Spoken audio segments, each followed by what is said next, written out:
All right. So welcome to week 24. And we got today with us, we got Alan, Kurt, Larry, Dave, Gordon, Joseph, KS, Linda, and Wani. All right, awesome. We have our Indian correspondent here today. We're definitely going to talk Modi news today as well. So all kinds of fun stuff. Okay, cool. So let's do our quick highlight reel and then we'll get this show on the road. Let me check my other screen. At the start of this show, we're at basically where did I go? ES is flat. Dollar strength is at 105. Crude is up 0.5%. 10 years kind of up, and gold's down like like 220s. Okay, that's great. All right, cool. Well, let's do our highlight reel. So we'll look at, of course, sentiment data galore. We'll talk about our next upcoming meeting. We got lots of fun idiots of the week and all kinds of fireworks. Apple, Nvidia, shorting the SPY. Lots of crazy kids out there trading on Robinhood in the bathroom. So we'll take a look at that.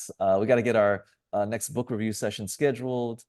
We'll look at our extensive index and market overview in just a bit. And we'll look at our fear and greed index. Pardon me, this is an out-of-date screenshot, but we'll definitely look at our stock traders almanac, and we can remove May now. And we'll look at June, July, and August.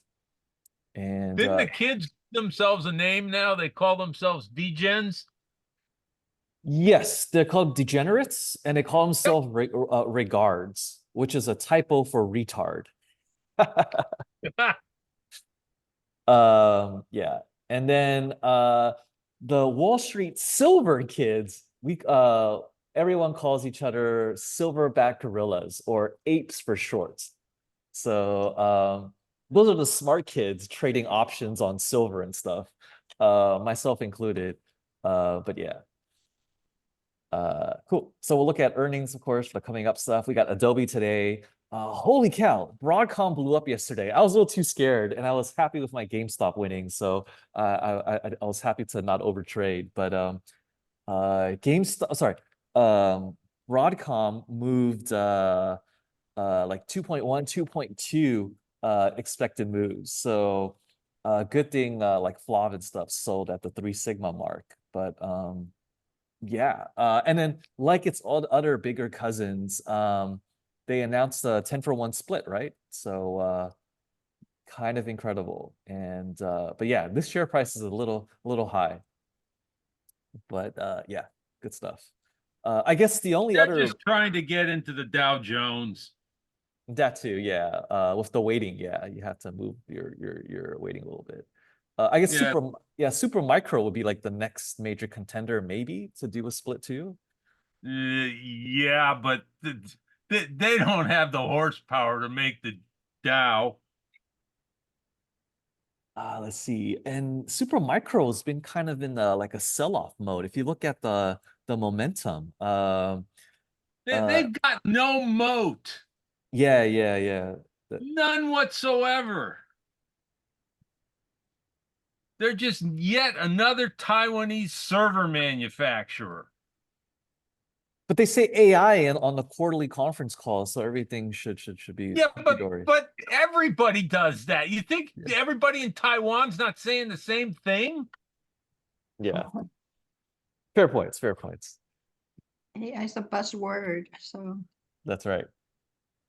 All right. Meanwhile, shifting to our news cycle, talking inflation, all kinds of good stuff. Well, we gotta talk rates and all that good stuff. So we'll look at that. Got some good econ news for you guys. I think I misfiled this one. This should be in the domestic side.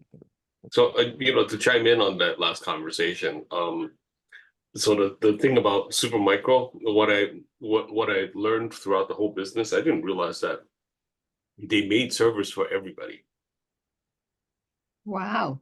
Yeah, and I mean everybody, every manufacturer, HP, it's like you can just name it, Dell.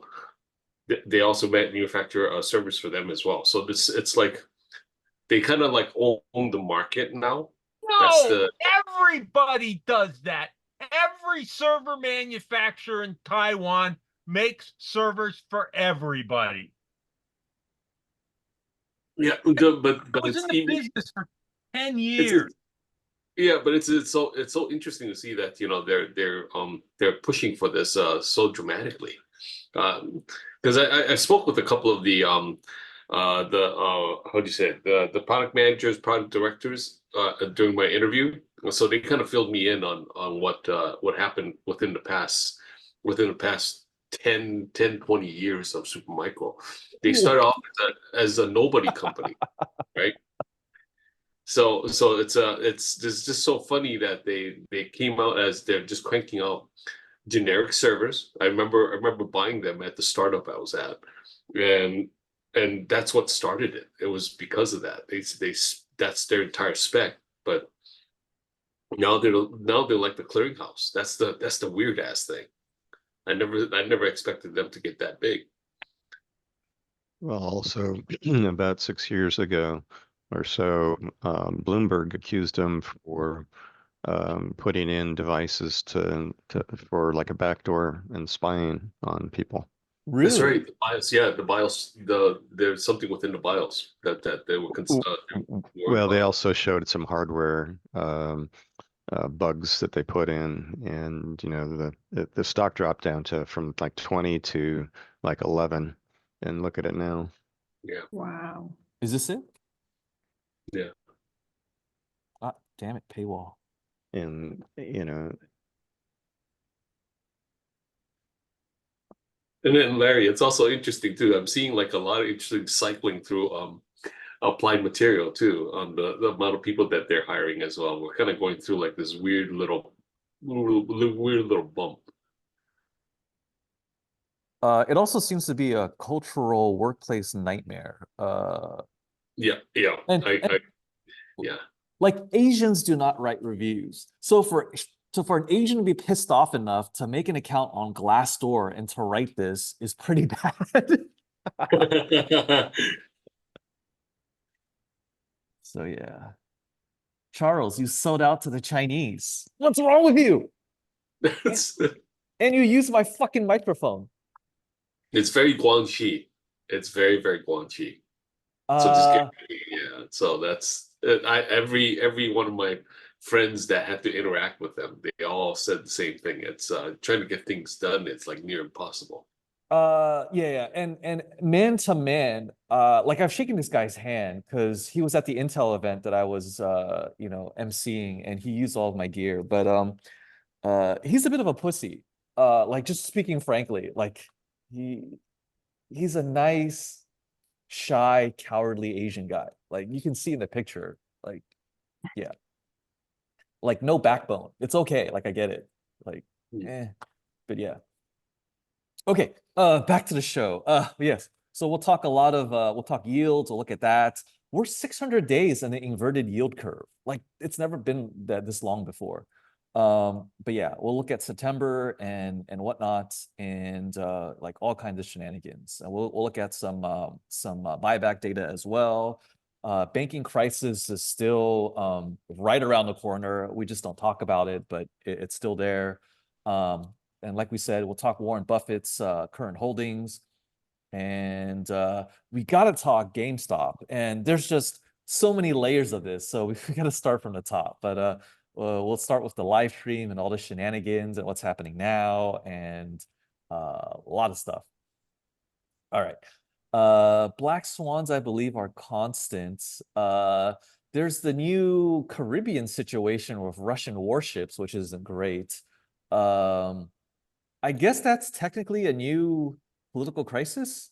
What do we call this? Cuba 2.0? JFK take two, yeah, Cuba 2.0, JFK 2.0. Russia Oh, and come on. This has been Caribbean. going on for decades. It's more like 25.0. Yeah. It's not in my front yard. Yeah, blah blah blah. Okay, so theaters of war, I think, are relatively constant. And it looks like Trump definitely has the crypto vote from his recent campaigning, so that's kind of interesting. ECB might have overplayed their hand, and we'll take a look at that. We had a pretty good 10-year sell-off. So a bunch of those rolled over. We'll take a look at some more inflow data and post-halving analytics. And there was a lot of thirsty momentum, and a lot of crypto was gobbled up just the first week of June. So a voracious appetite out there. And then shifting to domestic news, got some updates from the latest from LA's homeless crisis. And they basically built a giant penthouse and it's going to get wrecked. Each unit, I think, had like a $600,000 unit cost. Just grifting and pork barrel politics and rent-seeking behavior everywhere. So business as usual. We'll gotta look at some drugs, and we'll look at the latest with Southwest and some activist takeover moves there. And we got to talk crime for a second, and I got some data there. So we'll look at that. I think I misfiled this. But yeah, this is so basically the same migrant problems we're having is also happening in Europe. LA had a massive street show or sideshow that turned into looting of an auto zone, which has never happened before. So I talked to all my mechanic friends. I was like, hey guys, if you were in an auto zone, you were trying to rob it, and you could only take out one armful of stuff, what would you take? And then someone's like, spark plugs, ignition coils. I'm like, that's kind of tricky. And even I didn't have a good idea. Like steel torque wrenches, at least you can hit people with it on the way out, right? But yeah, I don't know. What do you steal at AutoZone? Kind of tricky. But yeah. And we got to talk beef as usual. The herd keeps getting trimmed down for weird reasons. And leave it to the government to lose money selling drugs. So, and what's the joke? If you leave the government in charge of the Sahara Desert, it would run out of sand. So all kinds of good stuff. And then more crime statistics, of course, we gotta look at that. And I haven't seen the word color revolution with US headlines in a while. So I think this is definitely justified in New York City. A color revolution is definitely underway. And if you haven't heard that term, I'll explain that when we get to this. And then we'll look at cigarettes. And then we gotta look at, we talked before about the restaurant apocalypse, and now the retail apocalypse is upon us. So we'll take a look at that. And more criminality. We got to look at fire hydrant deaths. And I combed through all the comments to figure out what the scrap values were, and a bunch of industry guys chimed in.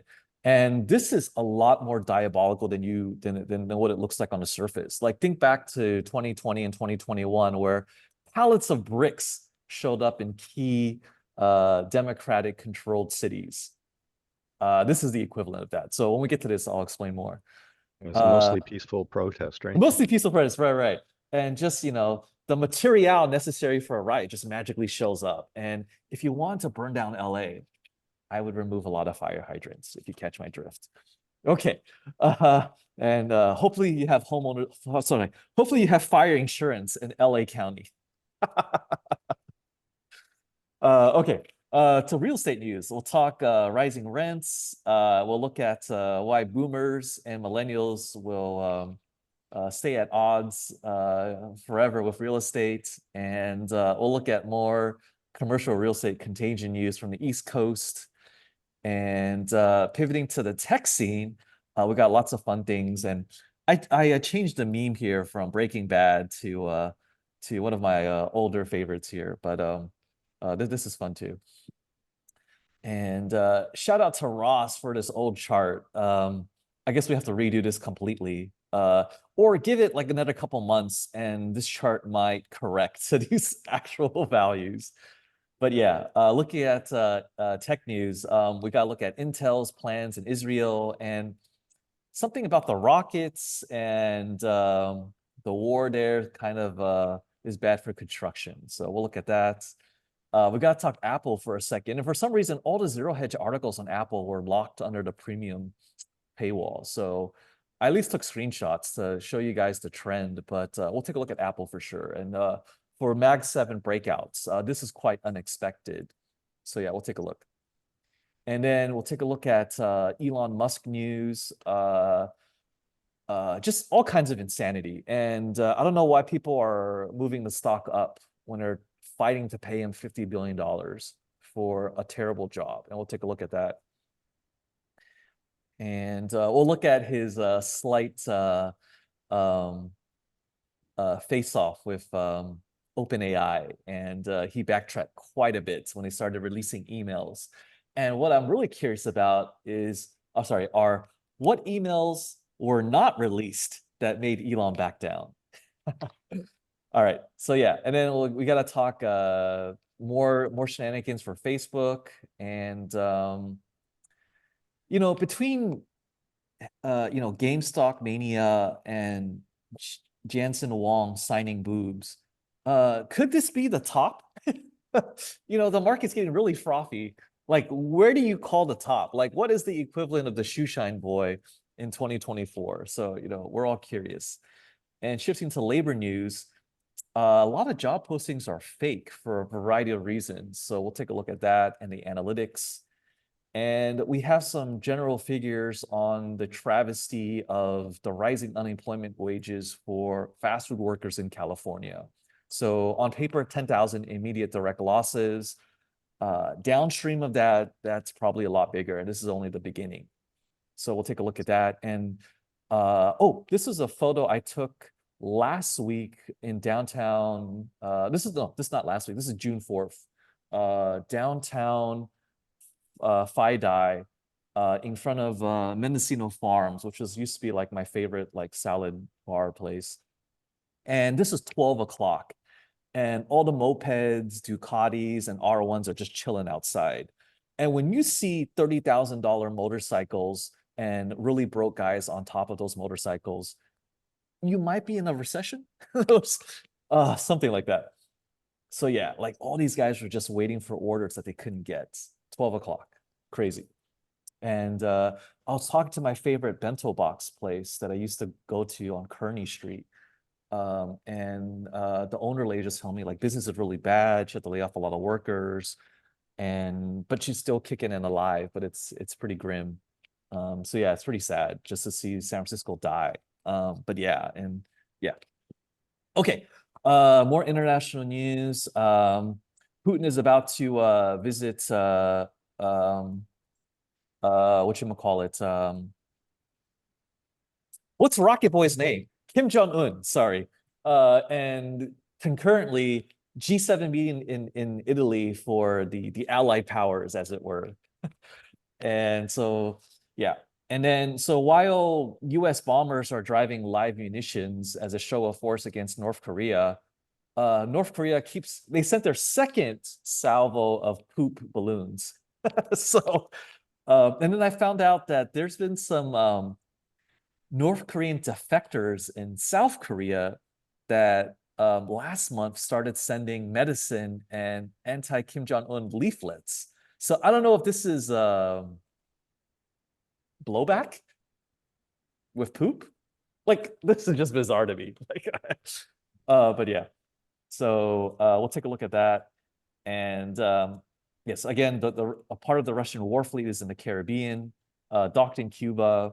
They're threatening to move missiles there to Cuba, Mexico, and other interesting proxies. And Finland is deploying aircraft. And I believe formerly an F-16 or F-15 claimed the first Russian airstrike or something. I have an article coming up. And then we're also extending more sanctions on Russia, which is kind of pointless.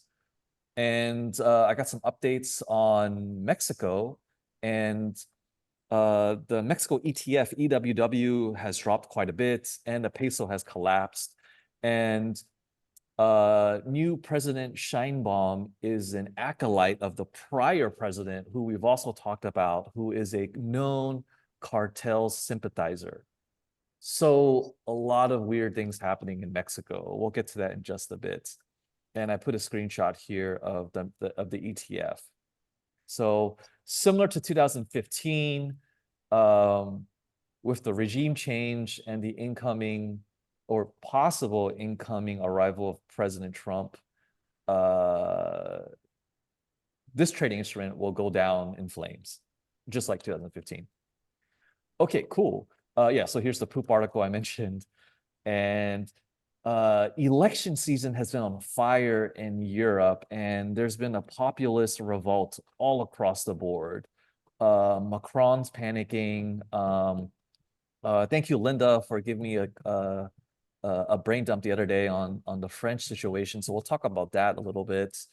And bonds are affected, among other things. Japan's having issues as well. They also they updated their annual budget on the military side, and they basically doubled their defense spending, which is uncharacteristic of the Japanese. So the Pacific Rim of Fire situation is definitely heating up. And Japan is also launching a dating app to help its herbivore-like populace try to breed. But as Japan's discovering, animals in captivity tend to not breed well. And when you have, 300%, public debt to GDP, there's a lot of pressure on the Japanese. Plus, they've lost a third of their purchasing power in the last 18 months. So yeah, people aren't really banging in Japan. They have other problems. And this screenshot is from one of my favorite like semi-erotic animes. It's not like hentai. It's just like it's like a 6-episode series. It's really funny. But yeah, it's pretty famous for like the 90s kids. And then yes, pivoting back to Russian news, oil and gas revenues surged 73.5% because sanctions obviously work. And here's the Russian blowback potentially for, Bay of Pigs 2.0 or version 25, 26. And then here's that Russian airstrike that I mentioned earlier. And not only is the royal house of Saudi suddenly afraid of transponders like the Iranians, but an African official just died as well. It was like an old Russian transport plane, but yeah, everyone's really scared of transponders all of a sudden. And then we got to talk briefly on the organ transplant trade, which is still booming. And on the Indian front, the BJP has lost a significant majority, and there was definitely censoring going on in favor of Modi's party in a big way. And we talked about that. We revealed that YouTube got caught with their pants down on that, among other players. So elections galore all across the board. And then in oil and commodity news, we'll look at more OPEC and Russian fallouts. And we'll look at global food production stats, and we'll look at some gold stats as well. And we got to talk copper, which is trying to wake up. Yeah, my longs aren't very happy, but thank God I bought really long expirations. So yeah, we'll take a look at this. And China's broke Sinopec is going to be working for the Saudis. And if you know about Saudi culture, it's really stratified just on the top. It's very top heavy, and they don't really have a lot of skilled labor or labor at all in the middle class or in the bottom. So if it's not, Indian slaves working over there, then, it's the Chinese among others. So cool. So we'll take a look at that. And then in gold news, someone stole a fairly precious large golden nuggets, unfortunately. So that's just unholy, but it happened. And this is sort of like the trifecta of what Warren loves, Koreans, vending machines, and gold. Warren, So- why don't you generate some gold? I know, vending- I know, I'm sorry. I gotta up my game. Yeah. So yeah, I'm trying to improve my life, but this is a great idea. And God, like, can you imagine like gold bar vending machines at your 7-Eleven and whatnot? Ah, like missed opportunity, but yeah, incredible. You talk about ATM robberies. What about gold bar vending machine robberies? Wow. Bolt it down. I don't know. Do something. But yeah, I saw this article. I was just like, this is my new favorite news piece of the century. So yeah. Okay. Let's get to our China news. Lots of fun stuff here. Um, uh, this is suspicious. 4 American teachers got stabbed on a tour. Really weird. We'll take a look. And we got to talk the state intervention with the real estate crisis. And I got analytics and their new policy. So also I got labor some labor market news there, and we'll look at that. And what else? I wrote down a bunch. Where's the mortgage stats I wrote down? You didn't put in that USC is offering free tuition for What? some kind of their drama or their theater program.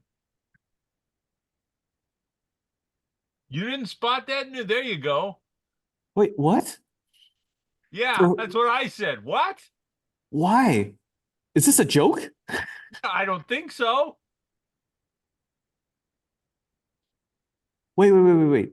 Graduate acting and dramatic writing programs are now tuition free.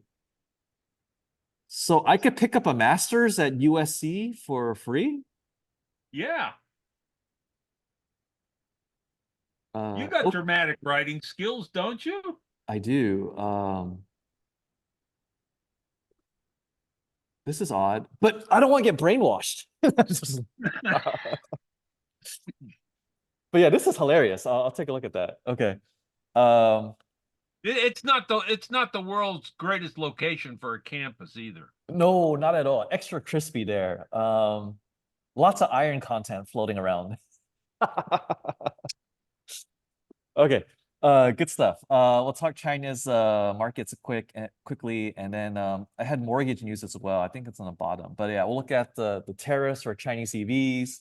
We'll look at some drone defense strategies for Taiwan, and yeah, here's the new real estate Hail Mary policy. We'll look at the change in the interest rates, down payment ratio changes, and blah blah blah. So lots of good stuff there. So yeah, but we'll look at Chinese real estate stocks as well, and they've been on a technical bear cycle. So all kinds of fun stuff. So a lot of freaking news articles. We got like an hour left. I don't know how we're going to cover 60 articles in 60 minutes, but we'll try. Okay. Questions, comments, complaints. Let's start with our go ahead, Kurt. No, I was just gonna say, let's go. Okay, let's start with our S&P 500 poll. Let me know where you think the market will go in the week, and let me know if it's bullish, sideways, or bearish. And vote hard on your screens now. And while you're doing that, I'll pull up the American Association of Individual Investors sentiment data. And this cohort is famous for buying and holding. And it seems like we have some significant increased amount of bullishness. And comparing against our crew, let's see. All right, let me show, bless you. Let me share the results. We got 50% bullish against 44.6 bullish here. We got 33% sideways versus 29%. And we got 17% bearish and 25% bearish. So we're tracking fairly closely. Good stuff. Okay. And we'll do this again at the end of the show, and we'll see if sentiment has changed from all the good news that we'll go over. And let's see who our speaker is for Saturday. I'm a little bit out of the loop. And It's PJ. It's PJ. Okay, cool. Did He's he going need to talk help? about synthetic. What's that? Yeah, did he need help to get his Google form thing filled out? I don't know if he. I'm not sure. I'll hit him up. Yeah. Okay. Oh, what's this topic? Oh, it's an options, synthetics and things like that. Okay. And position sizing as well. Oh, excellent, excellent. Okay, good stuff. Hope to see you guys there. If not, it will be recorded. We got great idiots of the week. Very excited to show you guys this. And let's look at our first one. All right. What would you do in my situation? This is from this morning. Alibaba 8 times long, down 31%. Oh, he's in Europe too. Stuttgart. Oh, he's a cut German buying Chinese commie stocks. Oh my God, how the mighty have fallen. If only the Prussian Empire knew its descendants were doing this. Oh my gosh. Maybe we should have let Vienna have fallen to begin with. But yeah. Guy entered at 19 bucks, it's at 13. Holy cow. Long China is a completely regarded play right now. They are in big trouble. What has Warren been screaming about for the last 5 years? And still some SVOG members buy Alibaba stock, like long stock, like I don't know what to say. But yeah, let's take a look. The recent peak at 90 was back in mid-May, and it's quite the turn or change of fortune. And people are attempting to buy the dip. And effectively, JP Morgan and its acolytes are selling into these new retail hands. So yeah. Okay.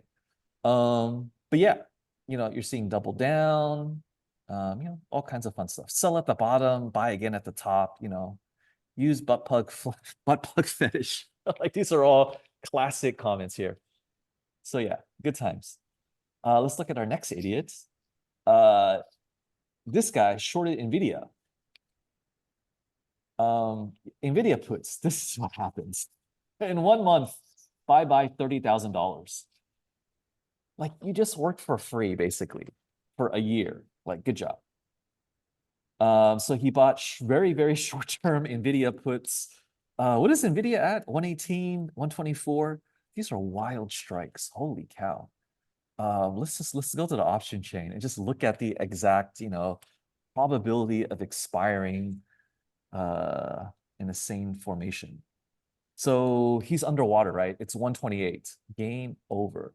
124, 118, gone, bye-bye. 614. He's wiped out. If he didn't close out, this will continue. But yeah, let's look at the strikes really quick. 128 puts. 124? 124 put, sorry. 124 puts. Wait, call or put? Sorry. What do you do? Oh, he bought the put. Okay, yeah, he's game over. Yeah. Probability of out of the money expiration, 87%. Yeah, he's toast. And then the other one, what was it? 118, 117, 97%. That's in the 2 sigma range now from the current price. Yeah, he's gone, wiped out, bye-bye. And what is the betting sentiment today? Kind of a mixed bag. It's been holding constant between 0.6 and 0.7 the last several days. So people are bullish and people are bearish for all the right reasons at the same time. But yeah. Going to the charts, yeah, still lots of strong inflows. And yeah. The split has been successful overall. There's been some rocky moments, but yeah. Okay, cool. So that's Nvidia. What else? Let's look at this mofo. Sold Apple too early. And of course, these are not really, let's see. Only 1 month out, 1 week out. What is this? 5 months out? What are these crazy strikes? Like there's no plan here. It's just he's just YOLOing his, different paychecks and just throwing Hail Marys into the future. 19th Oregon County. Eastern Oregon. No. Who is that? Oh, thanks for muting. But yeah, this guy didn't take profits and held in or took profits too early. But if you layered your bets like this, you don't have to sell them all off. Like, why did you do this? Why are you not playing with house money at this point? But yeah, all kinds of weird things. Okay, so yeah.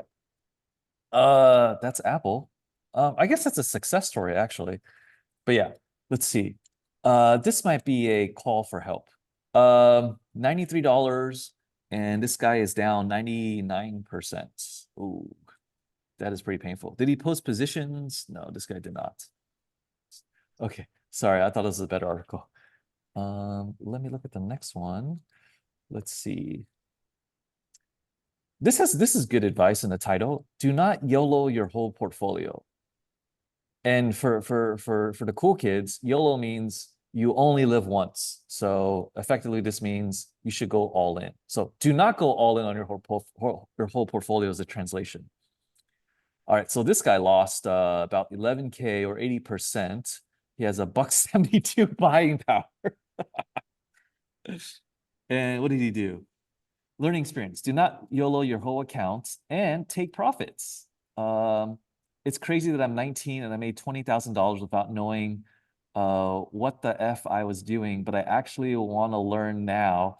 Any resources you guys recommend to learn from? I want to wait a little while depositing another 10K. Kind of wonder though, he's only 19. Where is he getting all this money from? They have money. Kids have money. Working or? Mom, dad. Oh, I mean, kids have disposable income.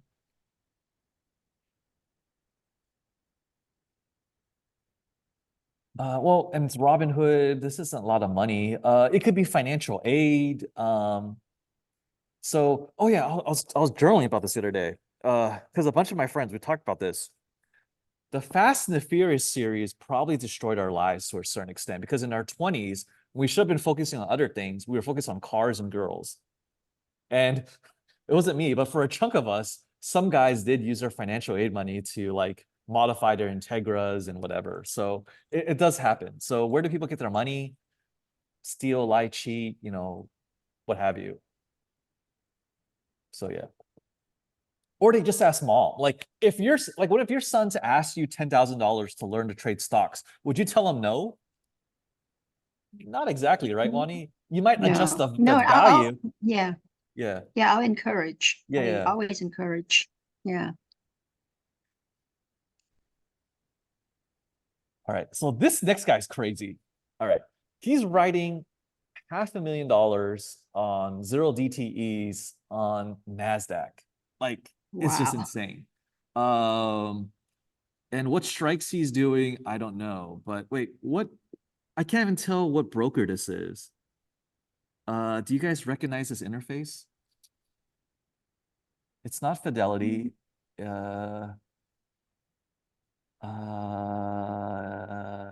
Tasty maybe? No. Tasty? It looks like tasty. Yeah, because this looks a little like Tasty. Yeah.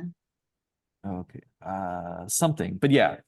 Holy cow. This person's Wow. playing with $3 million and just going balls to the Is wall. he making money? No, he's He did last consistently week. picking the wrong days. He's consistently picking the wrong trends. You suck at this. Give me your money and I can give you 10%. So, the Warren offer. Yeah, this guy's down $500,000. Wow. So he had 3.5 million, didn't know what he was doing, riding 0 DTE, and yeah, Wow. crazy. Subscribe for more financial tips. Okay. Next loser. QQQ puts equal loss porn. Holy cow. Wait, I forget. TQQ is the bearish one, or I don't trade the No, SQ it's a or the T. bullish one. It's a bullish Okay. one. Okay. Triple. So it's the bullish triple. So getting puts on Right. this, oh, that's just, oh, that's a recipe for disaster. Like, are there even good fills there? Holy cow. Let's take a look. Why would you do that? Leverage. I'm so glad most of us are in the selling lottery ticket game instead of Because he buying saw lottery somebody ticket. on YouTube. He saw something on YouTube. What's the liquidity like? Let's see. It's Um, good. it is. I'm surprised. Yeah, a lot of people trade TQQQ, SQQQ. Really? Yeah, Okay. a lot. I'm not one of them. Okay. But this guy didn't do a good job. Picked the wrong direction. Like Nvidia's carrying the market and just split, and everyone's buying the cheaper perceived shares. Like, why did you short the Qs?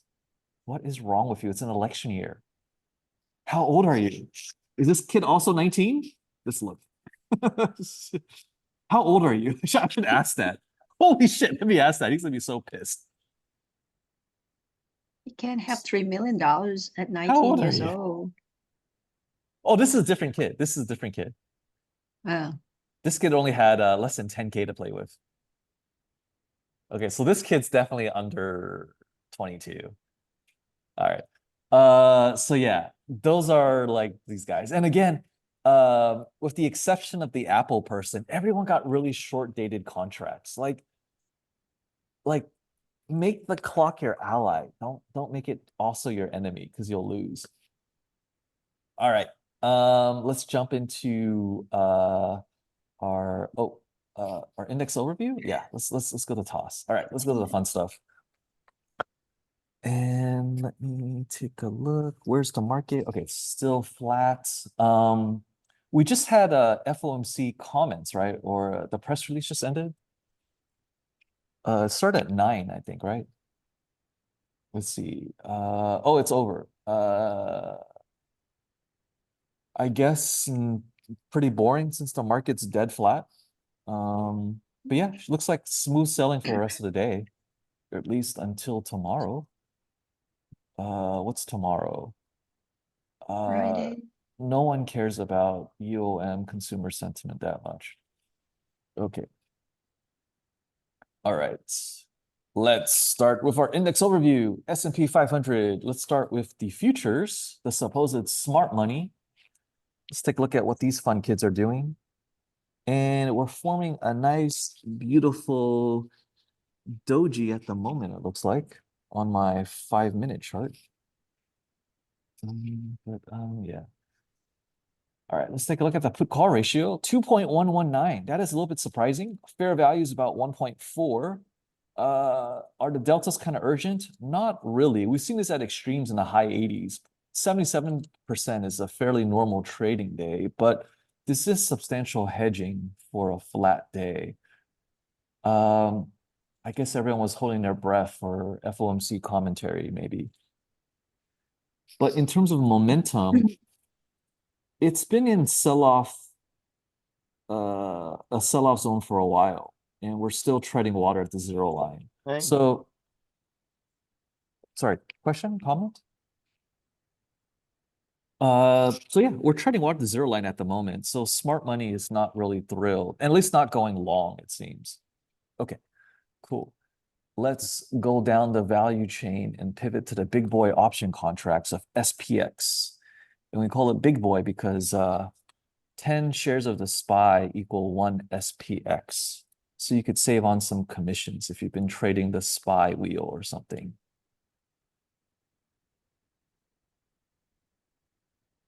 And if we look at the analytics of the betting public today, if we can look at the put call ratio.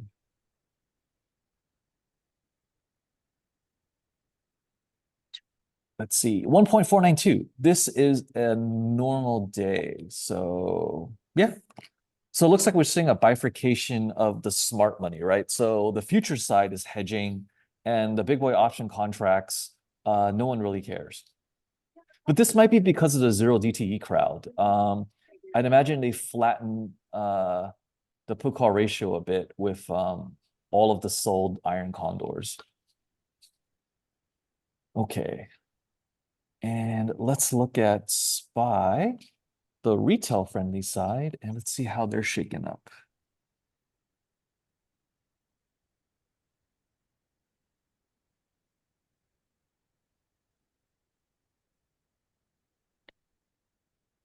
Ah, SPY. Okay, cool. Let's see.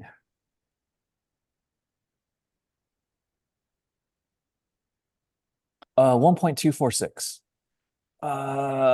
Fairly normal day. That is maybe a couple hairs more optimistic than normal, but fairly normal day. Yeah, okay. Let's pivot to the NASDAQ and see how that's shaken up.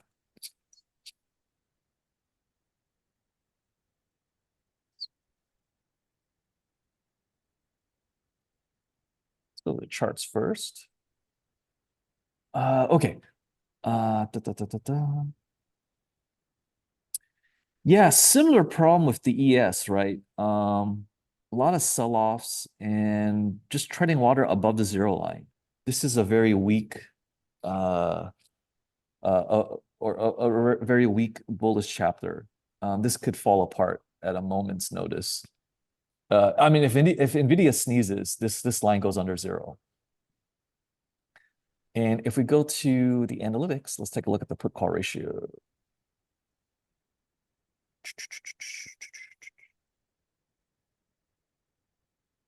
1.346. So a fairly normal trading day.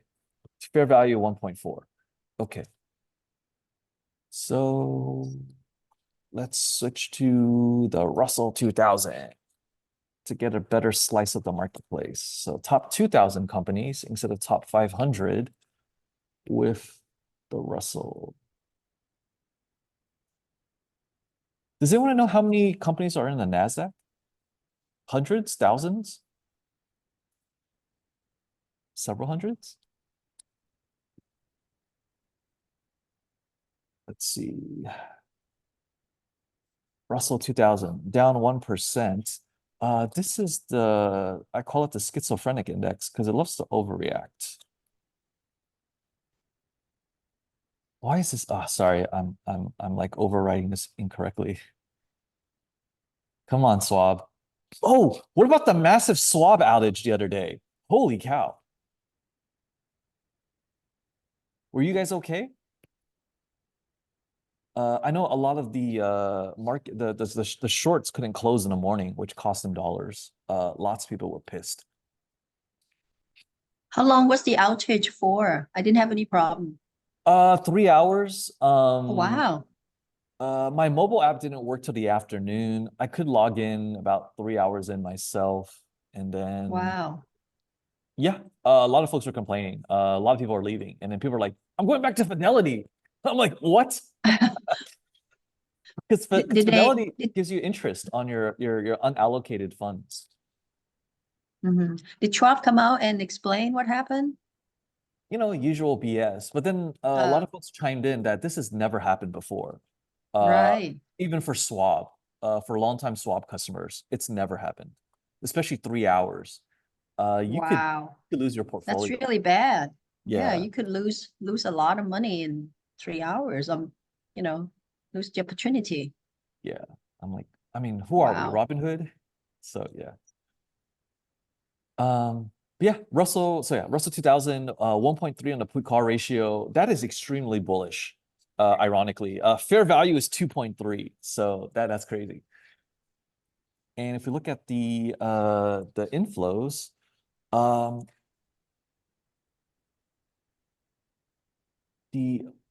is this not updating? Okay, this is frozen. What the hell? Okay. All right, let me pull up my header chart. All right, here's a Russell 2000. Oh, where did that go? Okay, Russell 2000. Here we go. They're having inflows. They had a weak moment during tax day, ironically, but outside of that, it's been strong and decent inflows. So people see small cap stocks as a safe haven.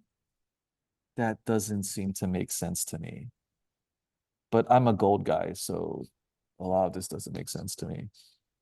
Okay, but yeah, that's the Russell.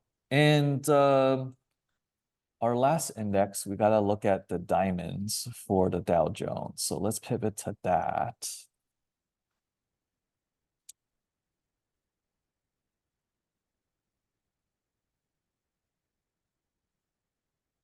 Okay.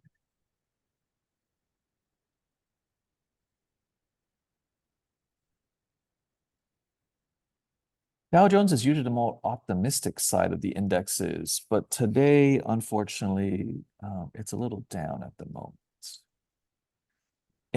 But yes, on the analytics, it is extremely bullish, 0.541. And fair value is 1.0, and it's the most bullish index of all of them. And I call this index affectionately the kid that likes to eat glue in the corner of the classroom. All right. And what is the VIX? We gotta check this out. Is it 12, 13, something ridiculous? And the VIX is a recap. This is the implied volatility measurement of the inverted SPX. So if this number is down, then S&P 500 should be trending up. And it's 12. It's almost to 11. Like warfare on every front, and this is just a normal trading day in paradise. Wonderful. Okay. All right, with that done, let's go back to our notes. And why is this lagging? Holy cow. I don't have video on. Why is this so slow? Is something crashing? Let me just start turning off stuff just in case.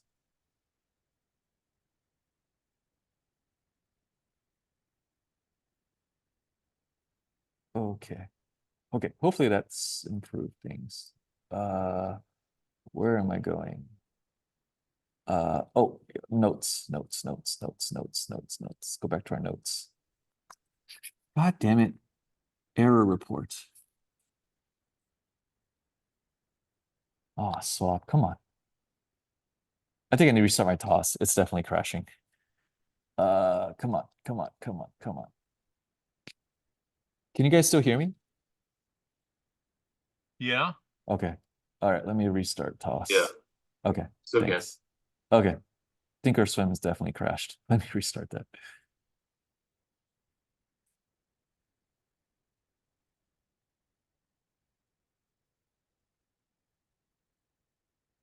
Okay.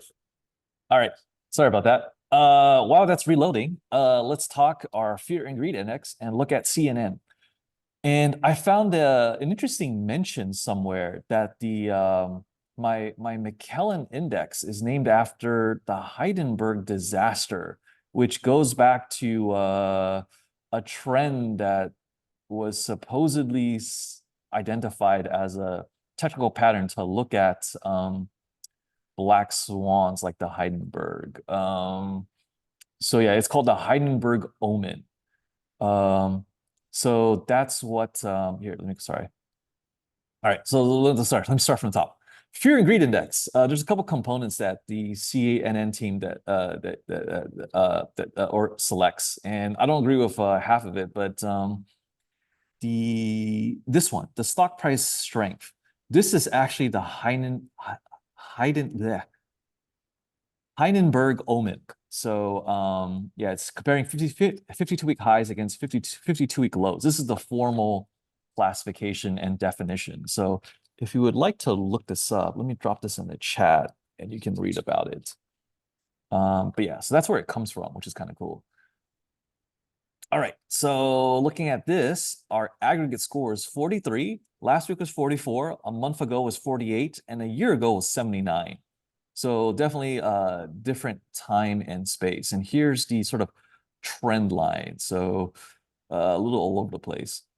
Okay. And that's new. They didn't have this timeline before, which is kind of cool.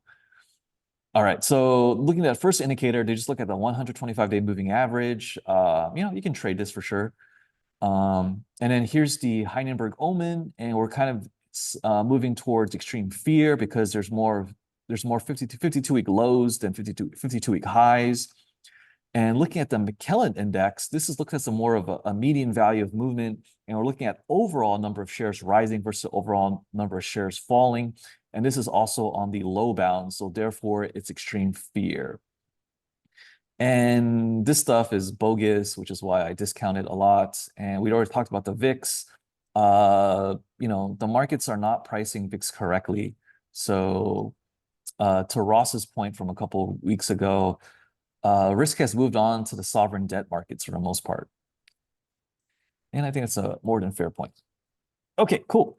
So that's our overall fear and greed index. And let's shift gears and look at the Stock Traders Almanac.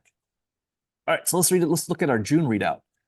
The summer rally in most years is the weakest rally of all 4 seasons.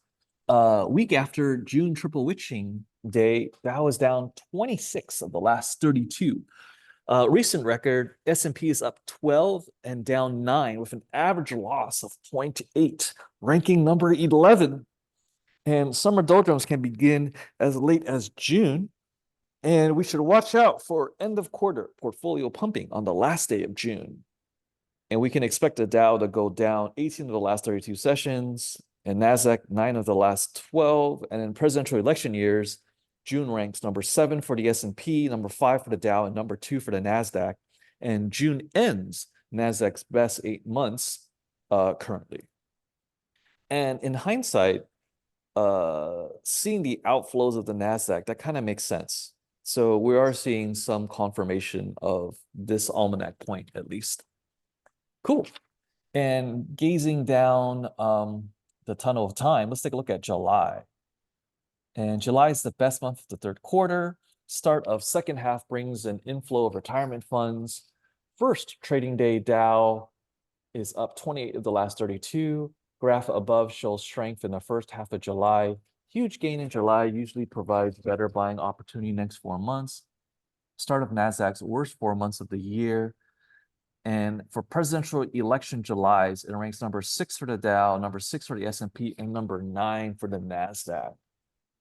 So we're still seeing continued NASDAQ weakness. So yeah, maybe we should be selling off our NVIDIA shares. All right, cool. And just for safety, we'll take a look at August. And harvesting made August the best stock market month from 01 to 51. Now that only 2% of Americans are farming, August is the worst Dow and second worst S&P and NASDAQ month since 1988. And it's the second shortest bear in history during the Russian turmoil and currency crisis and hedge fund debacle in 98, blah, blah, blah, blah. And then Saddam Hussein triggered a 10% slide in 1990. And best Dow gains were 1982, 84 as bear markets ended. And next to last day, S&P up only 9 times of the last 27 years. And in presidential election August, it ranks number 5 for the S&P, number 4 for the Dow, and number 1 for the NASDAQ. So we should buy into the NASDAQ at the end of July. Okay, maybe. Okay, cool. Sector rotation, we're still down. I think I just buy it again, but yeah, I have to do that. But yeah, looking at earnings, let's see. For all my Theta Gang affiliates out there, we have Adobe and I forget what RH stands for. Restoration Hardware or something? Yeah. Okay, yeah. So yeah, kind of wrapping up to the tail end of our season. Let's see if we have anything else interesting coming up. None. Lazy Boy, none. And then yeah, KB Homes, that's part of our home builder ETF. Okay, not a lot of action for a while. until like the end of the month. Then we start over again. And we know it's a new season when the US banks kick off. So that's coming. All right. CarMax on what is this? June 21st. Okay. There was something cool on the 29th, if I recall. Hey, Warren. Yes, sir. Hey, you made me think of a question I wondered about. Mhm. Let's say you're sitting watching maybe four charts on your computer, and you see all of a sudden four red candles just going down, down, down, right? And you immediately think, God, something must have happened. What's in the news? Where do you go to find something like as fast as possible to find out what just happened in the news that created this all these red candles at once? Oh, okay. Great question. Live news on TOS. That's the first place. I would look at like ES, SPX, or SPY maybe, and then Can you show how you do that? I think oh I yeah, know yeah, how. yeah, yeah, Just yeah. do it. Yeah, let me log in first, and then the other place is Twitter probably, and the fastest. I mean, it's not called Twitter, it's called Stupid X, but like it should be called Twitter. Destroying the brand was worthless, and that X logo is so ugly. But yeah, Zero Hedge is really cutting edge. Whoever's managing the social media feed is really on top of it. Like, look at this. Like, these are, you know, multiple updates per hour. So you will probably see it here. And considering that you need like contrarian intel, this is where you would get most of that. So yeah, let me drop this in the chat for you, Gordon. Okay. And then Reddit would also be pretty good. I look at the conspiracy subreddit a lot. So you get folks from all clusters of the political spectrum here, and you get some Europeans. So you get a good mix of opinions here. So I like this. And then I like the conservative one. There's a lot of physical news here among like crime stats and stuff that I like. Not everyone leans conservative, I understand. This is just who I am, but I get lots of good intel here. So a lot of it is more politically skewed, but there's interesting things here. And then what else? You were going to show on TOS how to Oh use. yeah. So let's pull up the live news section. Where is it? Yeah, here we go. So yeah, the live news function. So I have it detached on another screen. So let's see. So let's say here. So here's what my other screen looks like. Here let me see.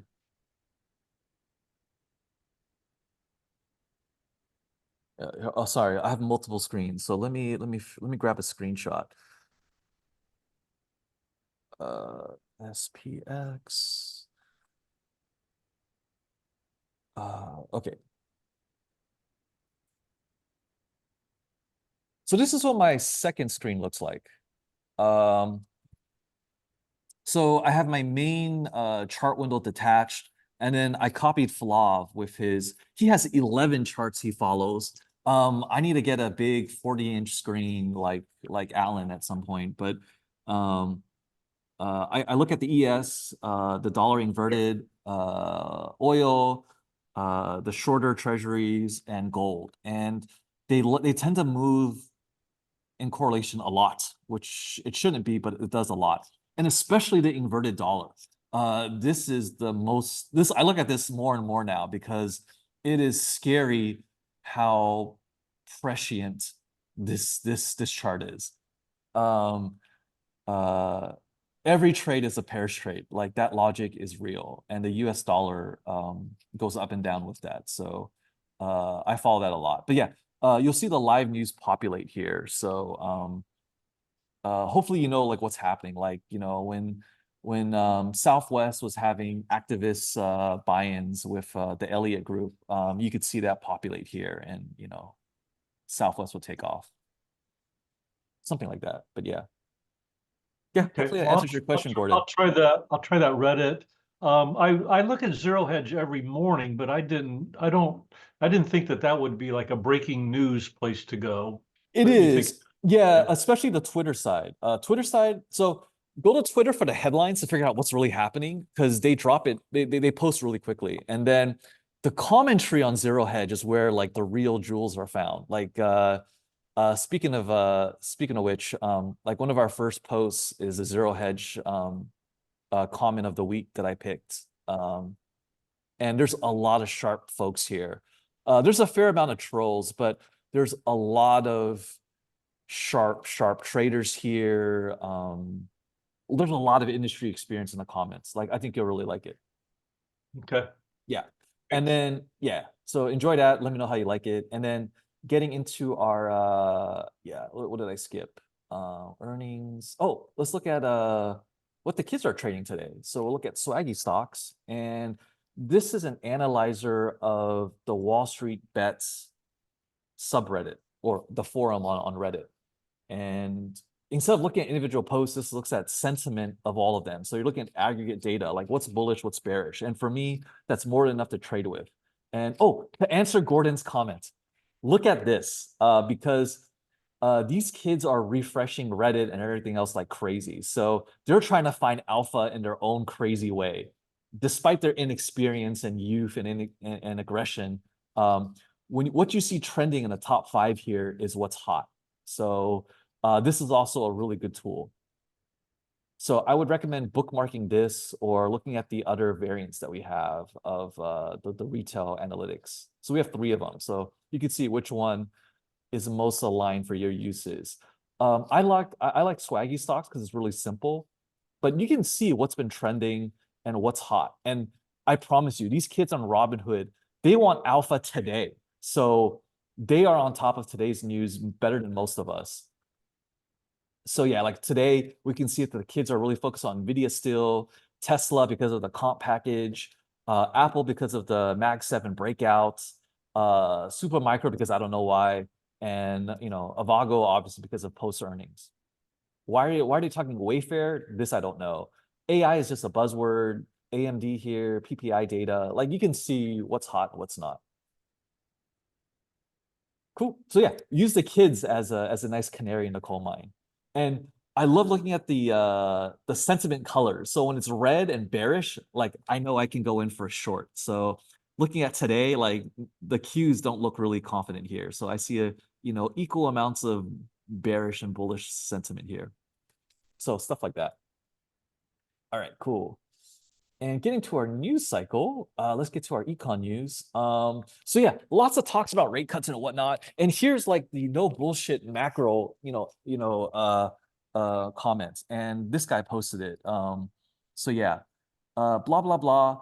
Long story short, $10 trillion worth of treasury debt has to be rolled over by the end of the year, and none of these guys are going to buy it without a higher yield. End of story. Period.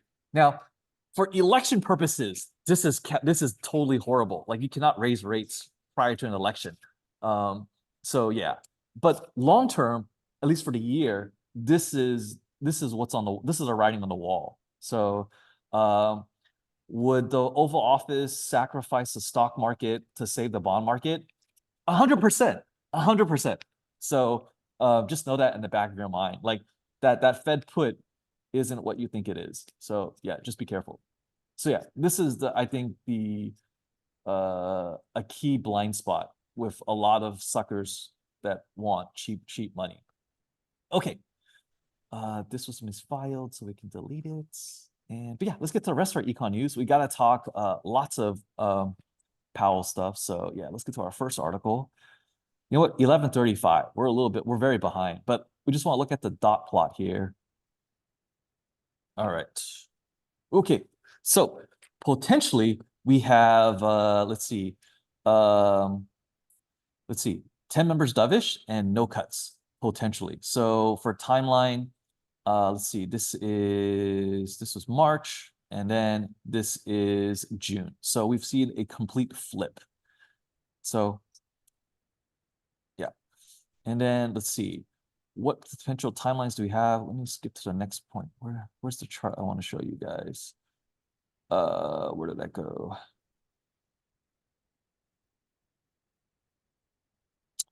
I've been reading too many articles. Oh, this is not it.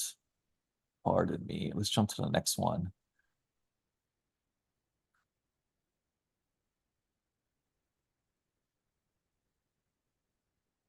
Where is that?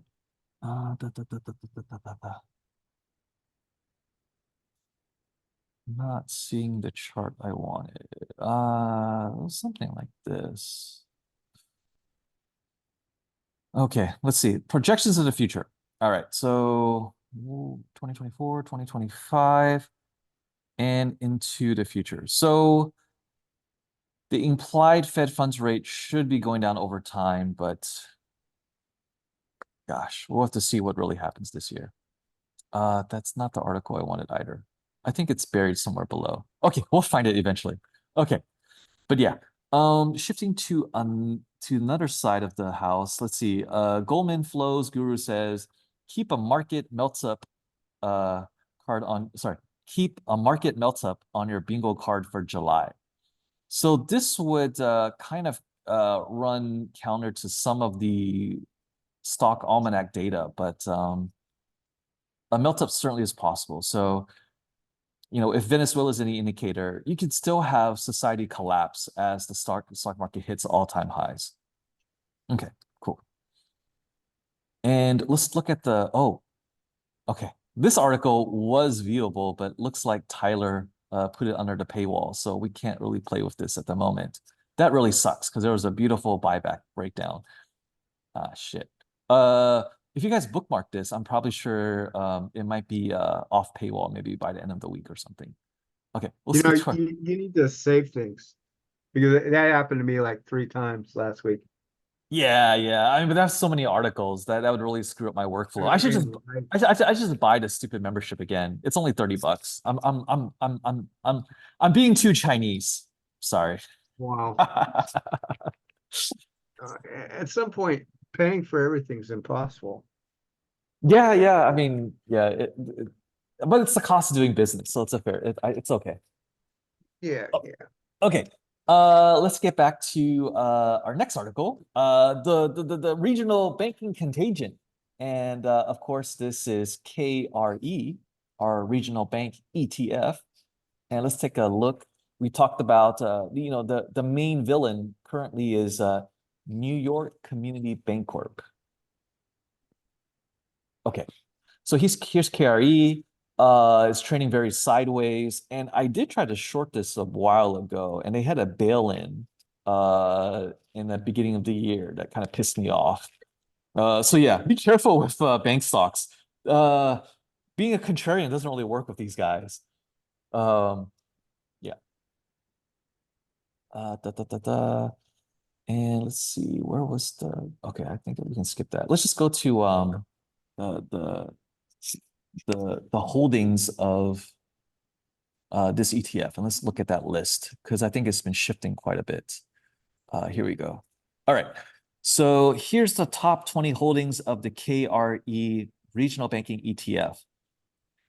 Citizens is Gordon, is this the Citizens that you mentioned that the underwriters would flip all the policies to?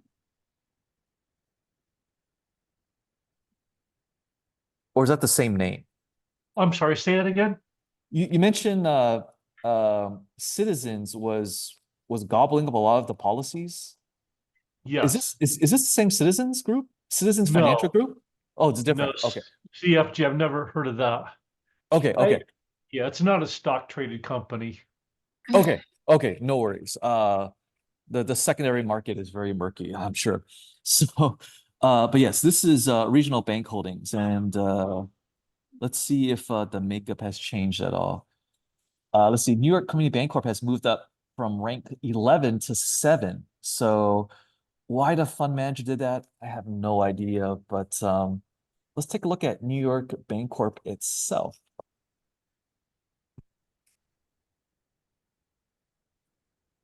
It's $3. Holy shit. You can't even trade this anymore. It's only now approaching the 0 line in momentum. Okay. Oh, bless you. Yeah, I don't know. But yeah, we just have to watch for this sector. I don't know if it's tradable. There's too much political intrigue here. But yeah, just note that this is another black swan that could rip our face off. Wonderful. And let's pivot to my alter ego, Mr. Warren Buffett, Mr. Snowball himself. He has a lot of cash at the moment, he says. Looks like it's about $200 billion. And don't forget, Buffett had a very large Apple position that he wiped out. And Apple is setting all-time highs right now. So to Larry's earlier point, even Warren makes mistakes. And Warren Wong also makes mistakes too. But yeah, Warren Buffett at least is kind of disappointed. Like there's not much to buy. Like his key comment here was where's the quote? Where's the quote? The quote.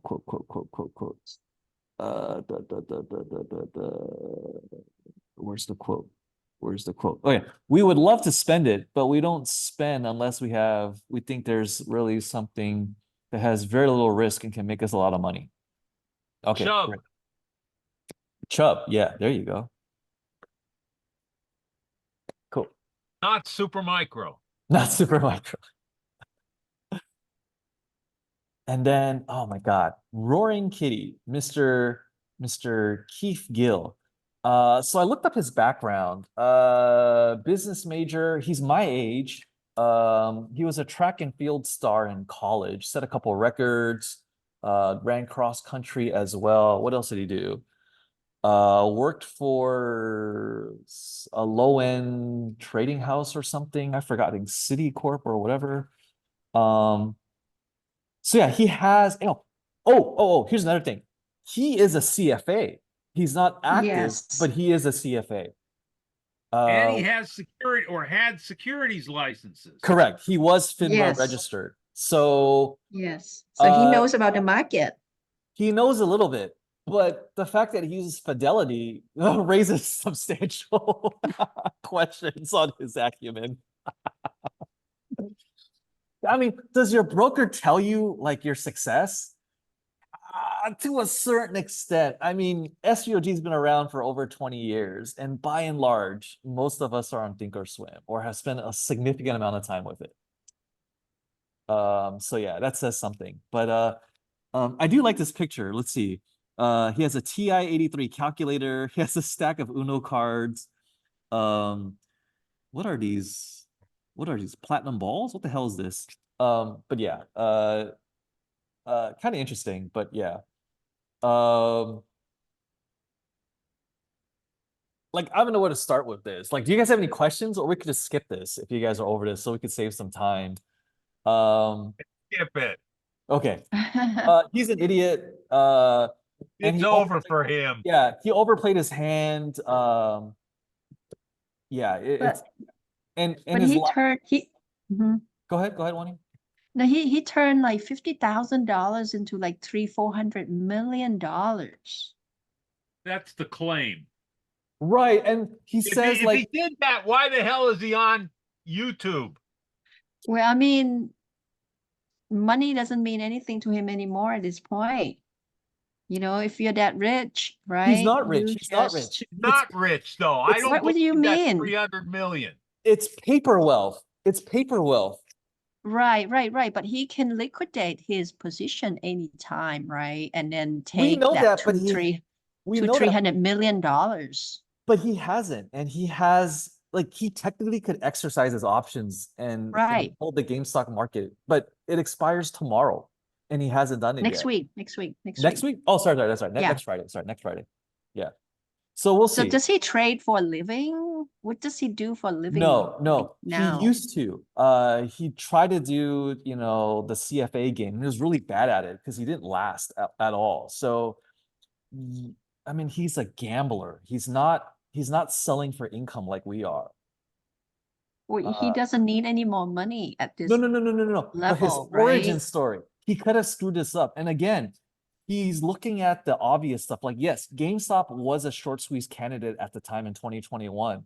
But the Mhm. biggest short squeeze on the planet, the ultimate screw up with the derivatives is the silver market. The paper market for Really? silver is insane. Like, you don't like, this is why like 95% of my wealth is still frozen in a fucking like safe. And like I'm like freaking out. Like, should I sell off some gold and silver and fund my accounts? Like, maybe yes or no. Like, why am I living like a pauper? Like the biggest squeeze is still silver. And like, yeah. So But when do you remember like during that meme stock time, they were also pumping silver as being the most short squeeze stock. And correct. silver, And then what right? happened? Remember that? Correct. Yeah, And what happened in 2021? Reddit started right. censoring all of the silver squeeze articles, which to me was Mhm. proof positive that this was real. Right, right, right. I remember that Yeah, yeah, because yeah. silver was being squeezed, right? And then Right. everyone was And like it was being running it censored. up. Right. It was being Yeah. censored on YouTube and Reddit, which pissed me the Oh, hell off. And it proved to me that this was the real deal. So I'm still holding out for that. Like I'm stupid, I'm irrational, and I'm married to it. And this is the hill I'm mhm. gonna die on. So yeah. Yeah, but as for this guy, he could just liquidate everything and just live somewhere, the But he rest of his hasn't. life. Right, but he But he's hasn't. not doing that, Right, right? and he's So stupid. He's getting in front of the the crosshairs of the Congress. SEC, and Mm-hmm. naturally you could say instantly he is one of the biggest financial influencers today, like no question. Right, right, So right. obviously, if you have that much influence, especially over the youth vote, will the Oval Office talk to him? Like, you bet your ass. Like, they'll squeeze him in ways you can't imagine. Um, Mm-hmm. and the best thing he should have done is like disappear. Like the Facebook co-founder, Eduardo, like he disappeared off to Singapore. Like, that's a smart Uh-huh. move to do. Yeah. Yeah, maybe he doesn't know. I don't know. And you saw his live stream. He's kind of an idiot. Like, he was a little drunk, he was a little high, and he was a little scared. And I read the transcript because I stopped watching after 10 minutes. And Mm-hmm. he said, like, can I say that a couple times, right? So obviously he had a lawyer next to him, and that live stream was just to prove that he's not pump and dumping. Like, he's trying to make the case for plausible deniability if he does go to court. Like, I think this is an exercise of futility, but sure. Mm-mm. So yeah, if you look at GameStop now, like, let's talk real price action, right? Like, this pump and dump is over. And to Gordon's point earlier, like, how do we look at current events? Like, here, like, this is how I knew this was a joke. Wall Street Bets doesn't even talk about GameStop, and GameStop created the Wall Street Bets community. Like, where's Mhm. GME? Where's GME? Where's GME? I'm Really? looking. They're not talking about it? Do you Wow. see it? Do you see it? 12 hours, No. GME. I don't That's see it. Top weird. 10, top 20. Wow. So that's why I could short GME, like, with full confidence this week. And like Linda's like, how Yeah. do you do that? It's like, I'm looking at the analytics. I'm looking at momentum, exact inflows, and exact, community management efforts here. And Mm-hmm. there's no case for it. So, and then here's the momentum readout. 29. Wow. Yeah. So here's the momentum readout. And we saw the peak and it fell and people are trying to buy in and it's not working. And the zero line from momentum is right here. Like, it's only Mhm. like this whole And what volume could price? disappear.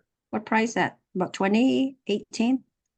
I mean, price, I don't know. I mean, this is looking at inflows and outflows. You have to look somewhere else for price, but yeah. And if we look at analytics on the betting public today, with the put call ratio and stuff, like, you can see that, like, there's a lot of uncertainty. And More there's a call, hefty, more put. right, and Mhm. there's a hefty amount of shorts. It's not just me. So Mhm. yeah. Wani, Yeah. GameStop's at 29.30 right now. It's up Wow. 15% today. Yeah, yeah, yeah. I saw that. Yeah. But my short I strikes heard yeah. I heard this morning that the a good price for it, it's at about $11. Now, if So he there's ha- more room to short it. if he has a bunch of call options expiring next Friday, isn't he going to put a big push on over the next week to get the stock price up? I say he doesn't have them anymore. He Watch, doesn't have, yeah, he doesn't have the funds because, yeah, no, watch Oh. watch the volume on his thing. Between yesterday and today, he dumped them all. It's just not public yet. He dumped them dumped- all, you He think? dumped all his call options? which The strike was it 20 again? That's my guess based The on 20 the call? activity. Wow. 20 call. What's the volume on the 20 call? 46,000 today, 93,000 yesterday. 11 Whoa. and So, 1100. Open interest is always a day behind. Yeah. Open Uh-huh. interest used to be like 170 or something last night. So that shows he dumped, and now he dumped more, the 46,000. Tomorrow's open interest is going to be a lot less. And No. what's it trading at? About $9. So he's making money. Right? Yeah, He bought at about he- $5, he got $5, above, whatever. I think he's afraid it was going to go below his cost. So he Right. dumped it. Yeah, I mean, that's smart. So he still made quite a bit of money on all those, but not what he was. But Yeah, he did. not what he was hoping. Yeah. Hey, And he's a different animal now, right? Like before he was a retail trader, he was for the people. He only announced this on Reddit. And his disclosure this time around was on Twitter. And he even informed the Reddit community. So Mhm. it's very different. Like I have so many questions. I mean, the institution can use him too, you know? All the insiders, like if you're Yeah. every GameStop executive, like Exactly. you're flogging this guy to get online and talk more shit all the time. Or fund companies, hedge funds that hold GameStop, right? You can just use Right. him to just pump. So who is Keith Gill front running for? That is the real question. And he should have disappeared. Like his life, like he's gonna be, we'll see what happens. But yeah. Okay. Yeah, with So that's GameStop. 300 million. Yeah. Yeah. And then just to keep this in perspective, this is the top 20. Grindr, the dating app for homos. I'm gonna be super politically incorrect today. All right. The dating app for the sodomy inclined demographics ranks higher than GameStop right now. What? Grindr right here. This is the app for gay people. It ranks higher than Oh. GameStop. So that's how little people care about this right now, or at least today. For the Wow. week, it was a different story. But yeah. Mhm. Okay, cool. well, now I can say I learned something new on SVOG. I never There you- heard of Grindr. Grindr. Grindr. And Grindr's is a homo website, a dating app. Wow. No, it's a Grindr. gay, Never it's heard a, of that. I'll have to it's- write that one down in my notes.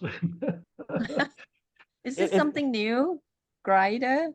Well, I mean, it's new to us because I mean we're like we don't do Sodom and Gomorrah type things, right? Or at No, least I it's hope. not new. It's been around for like 15 years. Really? It's It maybe just- not that long, but it's been around for a really long time. At It's least Wow. 10 years. At yeah, least it's 10 just years. it's Wow. but we're not the target demographic. So Right, but- right. But I read some funny forum posts. Let me tell you guys how this happens. All right. Normal heterosexual dating app. It's a nightmare of back and forth, right?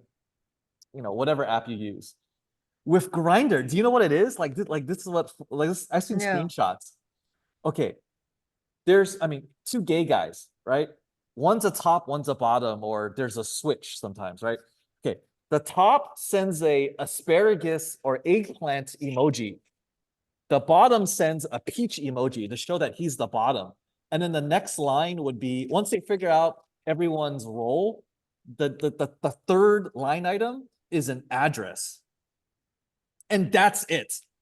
That's as complicated as the meet or hookup goes. Eggplant emoji, peach emoji, address.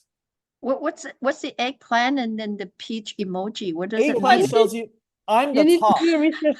Like if you imagine homosexual sex, there's a top and there's a bottom. One man mounts the bottom. The top mounts the bottom. You just got to figure out Oh who my is God. who. So we're a match. Like when guys are hooking up with other guys, it's really clean and easy. If I that, if wouldn't that makes say any clean sense. and easy. Oh, Easy. sorry, clean, I sorry, don't know. sorry. You know what I mean? You know, like you guys know what I mean. Okay. All right. It's new topic, but yes, it's pretty All right, crazy. all right. So that's Grinder. Okay. Sorry, Gordon. You're like, what are these freaking degenerates? No, I was just Googling cauliflower and peach to see if it led anywhere, but it didn't. It's just all about real food. It's eggplant and butt, emojis. It's Oh, hilarious. I think I don't know why I got cauliflower. Okay, it's eggplant. Oh my God. Eggplant. Peach as the butt. And Yeah, Tap on the word grinder. It'll all show up. yeah. Yeah. Oh my goodness. Okay. Grinder emojis would probably show it. And then again, everything you want is also on Reddit. So, you could look up your city and find out the best happy hours, for your city, or you could look up, Grinder screenshots too. Like, have fun with it. Okay, back to business. It's almost 12 o'clock, guys. We got to speed up. We got to do earnings trades. We got to close out the show. Holy cow. We have like 50 articles to go. Holy cow. Okay, we got to fly. Okay. ECB was probably kind of stupid for cutting rates because this is just a fun, more welfare programs, with the cheaper rates. All right. 10-year auction was pretty good with foreign demand, blah, blah, blah. Okay, that's great. There's a good Okay. chart here. Let's look at the Bitcoin halving really quick. Okay. All right. So let's see. Here's Bitcoin's growth after the fourth halving. So so this is the projection. So we're here. This is the timeline for the third halving. Sorry, trajectory after. Sorry, I'm reading this too fast. Sorry. Okay, this was the trend originally on the logarithmic scale, and we're not sure we can sustain this, but here's the average growth trajectory. So is it possible? We'll have to see. It's already 5 figures, so and the scary thing is we can also hit these targets if the dollar collapses enough. So that also could not be great, but yeah, sure. What's that? What am I looking at? Oh, it's just a growth cycle for the different halvings. And there's an envelope of some sort. Yeah. It's a nice projection. Yeah. No worries. Here, I'll drop in the chat for you, Dave. Yeah, check it out. Cool. Hey, Warren, we should also talk about the US dollars that the petrodollars that got not renewed by Saudi Arabia too, right? Yeah, June 9th. Thank you for reminding. I forgot to put that in the articles because there's too many things to write That's down. a big one. And there seems to be a media blackout, which is really unnerving for me. Like Yeah, this they're is not talking about it. Yeah, June 9th. The Saudis came in like yesterday and said this isn't true. Oh, really? Never was an agreement, is what they stated. Well, And- of course they're gonna say that. big Of course they're joke. gonna say that. They're Well, fucking no, I'm people. telling you that the story keeps on moving. They don't Is want it that. true? Is it true or not true? Because I've been hearing a lot of people talking about this, like a black swan event kind of thing. There's never been a contractual agreement, is I think the answer. It's not formal. But here's the consequences. If you trade with OPEC without the US dollar, you get killed for it. Ask Saddam Hussein, ask Gaddafi, ask Kim Jong-il. Like, you don't live very long. So In any case, Yeah. lots of trade is in US dollars because it's just convenient. Everybody knows what US dollar is yeah. versus their currency. And of course the Saudis would say, like, what contract? What agreements? We Yeah. didn't steal these refineries. Like of course they're gonna say that, but they did. And all their original infrastructure was built by the British and the US. They've made extensive modifications for sure, but we built it, they stole it, and we let them because we said, okay, fine, you can take it, but now you work for us. You are the 51st state of the US empire. And Gonzalo Lira made an amazing video about that. Saudi Arabia is the 51st state. Let me see if I can find this video for you guys. It got scrubbed, so I unfortunately did not back up all of his good stuff. Let's see if we can find it on BitChute.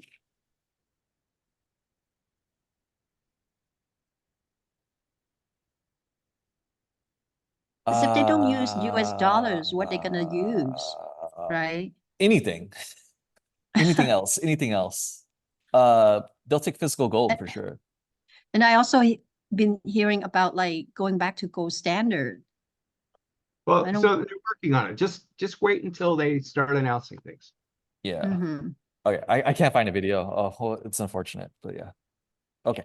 Let's go back to our article number 10 or something. Oh my, we gotta speed up. Oh, sorry. Going so slow. Okay. Lots of thirsty Bitcoin activity. We just mentioned that. We'll fly through this. Let's get domestic news. This is kind of ridiculous. So there's this 19-story freaking like luxury tower that they built in front of Skid Row in downtown LA or off downtown LA, and it looks amazing. There's music rooms, gyms, all kinds of fun stuff. Average unit price was $600,000, which is astronomical from a construction standpoint. This can only house 300. This can only house, I think, 267 units. 228 studios and 51 bedroom apartments. Insanely expensive at $165 million. It was financed by state housing funds and 56 million state tax credits. Well, it's a big. Yeah, this is an insane project. All of these things are. Yeah. There was that guy a couple weeks ago who was a San Francisco guy, and he said that they were just exporting all of the tasks to other people, and people were just skimming everything. Yeah, I saw that. Yeah. So yeah, insane. All right, we gotta fly. US drug shortage. Chinese makes a lot of precursors for that. We're kind of screwed. Elliott Management may force Southwest to abandon bags fly free policy. And let's take a look at the airlines. And American Airlines caught some heat for having to remove like 8 African Americans for body odor issues, if you guys saw that headline. Oh. The NAACP was screaming racist allegations. Well, here's Southwest. Looks like the market kind of likes this potential takeover somewhat. But as consumers, we're going to get hosed because they're going to remove the bags fly free. Like the whole call to action for flying with them has disappeared. Wonderful. Okay, lots of fun crime stats. Long story short, the Southeast is murder central. Like stay away. Like if you see a lot of Black people, run. like what else can I say? Run. That is so racist, right? Or shoot back. And of course, democratic cities, they're going to now, do the Chinese methodology of not reporting crime stats. But we still have some of them at least. Yeah. And I misfiled this one. And yeah, if you guys don't watch the video footage, they robbed this AutoZone. And again, what do you grab in an AutoZone? How many of these kids can even drive a stick shift, right? Like, it's all these questions. And then let's see, they're really going after the US cow herd. So no evidence of contamination, but they're just cherry picking who to wipe out. And to a certain extent, I almost wonder if I was Tyson, I would definitely float in a bunch of moles of my old agents into the USDA and then have them terrorize my competitors and wipe them out. you know, being an evil mad scientist, that's what I would do. And I'm for sure like that's for sure like in effect to a certain extent. There's Uh, also a serious risk of gain of function on bird flu. but There's they're forcing it. They're like, let's try to figure out how to do gain of function so we can prevent it. well, no, actually, I'm saying that it's a bio warfare type of issue. I mean, if you kill off all their chickens, that's a huge thing for another country. Yeah. But yeah, they're trying to force it to jump the shark into the human genome. So yeah. But yeah, weed is not great in Colorado, and from our earlier earnings preview, ACB has earnings coming up, I think, right? June, whatever, let's see, June 20th. Okay, you can put that on your calendar. Historically, weed stocks are super dogs because of the lack of underwriting and merchant banking services. Like, you just can't even run their business. And there was a recent blow up in marijuana stocks because of supposed was it Class A removal, Reclassification, yeah. right? Did that go through? I Yeah. don't even know. I think it did. It's a Class 3 now?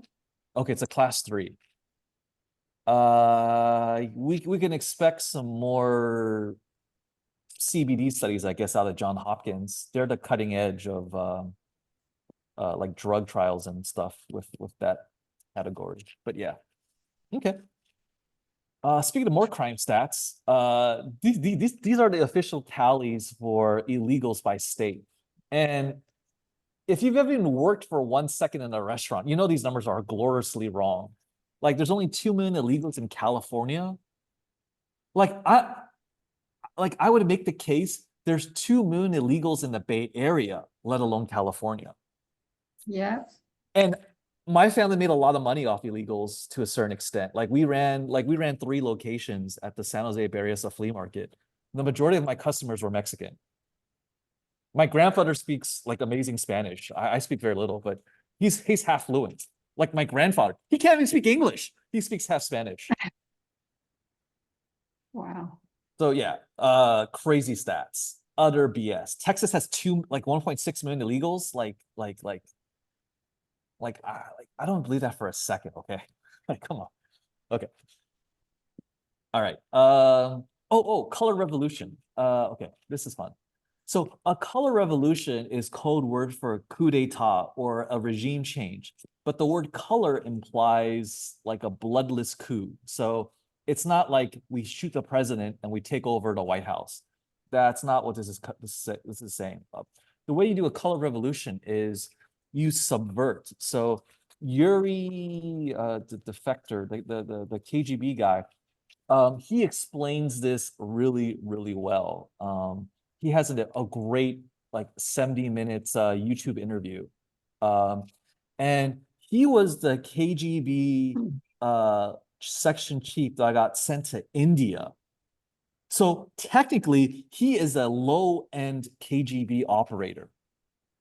India, this is Soviet Russia. So you can think like in the 70s and 80s, like India is not a big deal. They don't have a stock exchange, but they're sowing seeds of discord already. Because if the Soviets don't do it, guess what? Their enemies will. So they're all playing with total war, protocols and attacking everything. Because if you don't, someone else will go there first.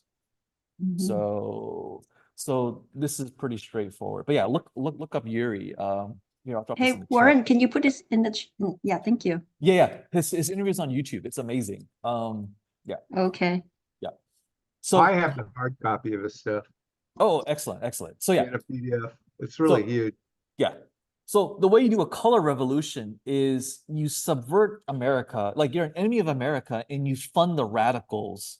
That's why George Soros is funding the pro-Palestine student agitators. I don't want to say the T word, the agitators, and he's playing both sides. It's the Rothschild formula. So he wanted to change everything, and he funded the DAs. Correct. So he got control of the legal system by owning the DAs, and it's Correct. screwed up. And you look around, we've got all this material on these DAs that basically don't throw anybody in jail, and that's where we got into these $950 in. It's only a we Correct. just go. Because sheriffs, DAs, and judges are all elected positions for the most part. Sheriffs kind of depends, but DAs and judges are elected or selected. You know, take your pick. And I know firsthand because I wanted to get my concealed carry permits, you know, in the beginning when I was shooting guns in my 20s, and effing Sheriff Alex Smith, like she wasn't giving out CCW permits unless you donated to her campaign fund. And Wow. and the gun forums discussed the unofficial amount, which is the bids start at $5,000. So, and this is common knowledge in Santa Clara County, and nobody got fired for it ever. Well, nobody gets the permits, and that's the same thing sort of in LA too. No, you do get it. We can get them. You just need 5-figure checks and Well, connects. yeah, it depends on your county, and everybody in Sacramento and around here and can get them. Yeah, that's easy. Yeah. I mean, they've changed all the rules, and you have to go to 3 times as much training, and Yes. you know, you can only register 2 guns and the whole bit. But Yeah. And I've even if never done even if I was carrying, I don't even think I would I would think really hard, like even if I would shoot a bad guy, because my life would be destroyed and no one's gonna save me. My dog's gonna die in an animal shelter. Like I'd have to really think, like, do I want to shoot a bad guy? Because that will ruin my life. Huh? I mean, you do it to save your life, but no, it's Yeah, in California, there's unless other I'm streets yeah, you might unless probably do it. I'm I wouldn't do it. I wouldn't do it. Everybody's lawsuit crazy about here. Yeah, I wouldn't do it in California. Like I might let people die. Like But I'm there sorry. are there are those insurance things. Yeah, they don't work. Like I've watched the aftermath. It doesn't work. I asked, like, you know, Kyle Chapman is still in jail. If you know who this is. He's the Shield guy from 2015, 2016. I believe he's still in jail. What did he do? He's this guy. Here, I'll show you. Kyle Chapman. You guys have seen his picture 100%. He's the guy who fought back. He had a wooden shield and like just a wooden stick. And they threw this guy under the bus. He's from San Mateo. And they crucified this guy. Crucified. Yeah, like. Right. And you guys know me. I'm reckless as shit. And I would be tempted to do this kind of shit. So I've already set rules of engagement. Like I'm not doing it. Like I'm not shooting anybody. I'm not going to jail. And Antifa did it constantly. Yeah. Yeah. I mean, So- we so had yeah. 170 days of riots up in Oregon. Yeah. Okay. Okay. Back to our show. We got to finish this like in 20 minutes because you guys got to trade and we got to get out of here. All right. Let's just speed it up. Sorry. We're having too much fun. FDA rescinds ban on Juul e-cigarettes. You got to read between the lines. This is a freebie to China. And then China also had to, they just floated America like some more pandas as an act of goodwill or something. So yeah, this is just tit for tat kind of bullshit. But just read deeper in between the lines. Like this is throwing a bone to China. All right, let's look at retail bloodbath. This is fun. We talked about the restaurant apocalypse, and you can short that pretty comfortably now. But now there's also the retail side. So lots of interesting quotes and blah, blah, blah. We don't have time for that. We're just gonna go straight to the charts. And what is the retail ETF, you might ask? XRT. So this is, let me see if we can look at the holdings really quick. Oh, it doesn't publish it here. Oh, it does. All right. Oh, GameStop. God damn it. All right. GameStop Abercrombie and Finch, Boot Barn. What the hell is that? Carvana, Werber Parker. What is that? Chewy, Gap, Nordstrom, KC General Stores. Don't know what that is. Dick's Sporting Goods, Group One Automobile. Don't know what that is. Sprouts Farmers Market. Sprouts is public? What the hell? I didn't know Wow. this. SFM. Didn't know I- that either. And I worked there as a cashier before. Costco, BJ's, Murphy USA, Ollie's Bargain Outlets, Auto Nation, Asbury Automotive Group, Tractor Supply, and Signet Jewelers. Why did Signet Jewelers like I don't know why I was trending up so high, but it had a nightmare earnings. And as a wedding DJ, jewelers are wiped out left and right. So I was kind of amazed that Signet Jewelers was still alive. But yeah. Okay. So yeah, XRT. So definitely watch out for this, guys. It's definitely in play. And if let's look at the betting public. I wonder if it's getting bearish. It's getting very bearish. Oh, holy shit. Oh my God. How come my scanner didn't return this? What the hell? XRT, guys. You heard it here first. All right. Don't say you didn't learn anything from our long ass show today. All right, let's speed up. Sorry. Fire hydrant deaths. Look in the comments. The scrap value is garbage for these hydrants, and they're expensive to replace and complicated to remove. And as a zombie apocalypse guy, I've always paid attention to infrastructure. So if you want to burn down LA County and the OC, this is how you would do it. And remember in 2020, there was this pile of bricks that would magically shelled up in very, I guess, for areas of, prone to civil unrest, if you guys remember I've this. got a lot of pictures. Yeah. Like these pallets would just show up in downtown areas, if you guys remember this. I Yeah. think if you type in bricks riots 2020. There you go. Riots. Yeah. Free bricks. And as an actual, stone cutting Freemason, like this is just hilarious to me. Okay. So the all way right. I'd take out a fire hydrant is I'd weld the crank that you put a tool on. Yeah. I mean, that's like 1 minute to take out a hydrant. Yeah. But just if fire hydrants are disappearing in your neighborhood, please tell me.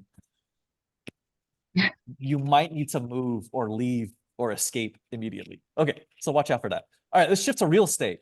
There's some high rents. You guys know that. We don't have to worry about that too much. Millennials are never going to buy houses. We already talked about this to death. We can skip this. There are some interesting distressed real estate being sold. So, and in Philadelphia is having all kinds of problems with Kensington, and it's a nightmare. This might be the worst homeless mecca on the planet. Yeah. Okay, let's shift to tech news. We gotta get out of here. All right. Intel is pausing their factory in Israel, but they're saying they're still committed. We just need the rockets to slow down. Okay. What else? Apple is having an amazing glow up. Let's go to the charts. For Mag 7, and even myself, Apple showed considerable weakness a while ago, and I started shorting them in late April, and I had to bail a couple weeks ago because just wasn't paying off. But that's okay. But yeah, it's been blowing up in a big way. So if you kind of recall the rationale for being bearish on Apple, a quarter of their revenue is dependent on Chinese sales because their smartphones there are a big wealth driver. So a quarter of the revenue needs China. And adjacent to that, Tesla had a similar problem. Tesla, I think it's quarter specific, but I think last year, half the revenue was dependent on Chinese EV sales for Tesla. So the Shanghai factor is a big deal. So we've been seeing countless articles on reduced consumption of iPhones in China for a variety of reasons: consumer weakness, Huawei competition and poor relations with the US. And then it kind of rebounded in a small way. And yeah, so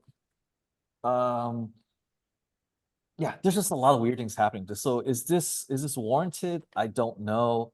We'll have to see. And again, Is it something about the AI phone that are gonna be coming out? no, they just had WWDC, but it was kind of a nothing burger, and there wasn't really any quantum leaps that were unveiled. So I No, don't. they actually talked about like integrating AI into their new phone. Right. You hear AI, and guys like me hear keylogger and Uh-huh. and like, you know, looking at things that they shouldn't. Like they sell it as a convenience, but it's really a tool of enslavement. So like I don't want Siri to read all my shit. Like this is like Google's bad enough. Okay. But yeah, from a product development standpoint, outside of the supposed AI enhancements, like there's no real tangible improvements. So we'll see. Maybe the fall preview is better. We'll see. Okay. But yeah. And then it looks like Apple Pay is gonna start having buy now, pay later. So Affirm and Yeah. Upstart has some competition. And both those tickers are not doing well. Remember, Upstart was kicking ass for a long time, Yeah. and now it's quite the dog. And then Affirm, same deal. Like doing business with high risk customers is really tough. Who's our resident expert on that? Rob Walker. Homeboy used to own 2 or 3 check cashing locations. And I mean, I don't want to speak ill of the business, but he lost a pretty penny, if I can put it politely. Yeah. Okay. But yeah, I should be shorting Affirm and Upstart. I have not. Putting that back on the to-do list. Okay, cool. All right. Elon Musk. Holy shit. This is the biggest grifter on the planet. And like I've watched too many Thunderfoot videos on Elon Musk. I've watched almost all of them. This guy is the most prolific. Like he's just dissing Elon left and right with footnotes and proof. It's just like I've watched almost all of his videos. It's amazing. I like I would be willing to almost like stake my net worth on some long-term Tesla shorts. Like I'm that confident. So yeah, you just watch his videos. It's amazing. Here, I'll drop the link. This channel is amazing. Okay, so yeah, Elon, miraculous con man. He's a giant grifter, total piece of shit, and he deserves everything that's coming to him, and like all the hell he's about to catch. But yeah, yes, JPM analysts say robotaxis are years away from launch, and that's probably optimistic at best. It just frankly doesn't exist. FSD is not FSD, and Elon, he's really scared of getting sued for fraud, so he changed it to supervised full self-driving recently, which is, you know, a bunch of bullshit. And it doesn't work. It just doesn't work. And he's picking fights with OpenAI, and OpenAI called his bluff and then started releasing emails of past correspondence. And then what's interestingly is they didn't specify what emails they didn't release, and Elon walked back all of his threats. So Elon Musk talks a lot of shit and his mouth writes checks that his ass cannot cash. And his time is coming for him. Okay. But yeah, okay, we're a little short on time. Facebook data harvesting court's about to kick off. And again, Jensen Huang are signing boobs on girls. Is this bubble getting frothy or what? Like, yeah. But I'm sure he feels like a rock star. But like, Is he married? huh? Is he married? He's married. He's married. Oh, have you seen this picture, Linda? I'm not sure if you've seen this. His family? His wife. It was at a recent expo. I think this was in Taiwan. Some boob asked him to sign her like double D boobs or the outside of it. It was my Uh, husband. I would have kicked his balls so bad. Would never do that again. That's right. That's right. And look at this guy. He's like, ugh. So disrespectful. What the hell? She's like, wow, are those real? What about the other two guys in the back? The white guy. Yeah. Are those real? I don't know. You can't. Who is she? Is she some kind of a fan or She's some reporter? Who is groupie. she? I don't know. She's not ugly, but her best days are Yeah, behind she's her. pretty. Yeah. Yeah, she is pretty, but No, but the disrespect for his wife. I don't give a shit about her, what she asked. You don't have to do that. This is crazy. you're not the What? Rolling Stones. You're not Keith Richards. You don't need to do this. Well, he's happily signed it too, so right? He's It's- smiling. It's a bubble. We got a short NVIDIA, guys. It's over. I think so. It's over. I would keep that for my file for the divorce. He is married. Let's we gotta look it up. Jansen, Yeah, look at his picture of his family. wife. His wife. His wife Chinese or She's Ah, white? white. She's white? We're all shocked. We're like, what the really?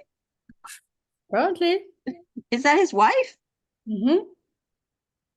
Really? He is. Wow. These are his kids? Really? But What? those are pictures like long time ago though. Okay. Okay, this is getting hilarious. What's the value of NVIDIA? We gotta go to the charts.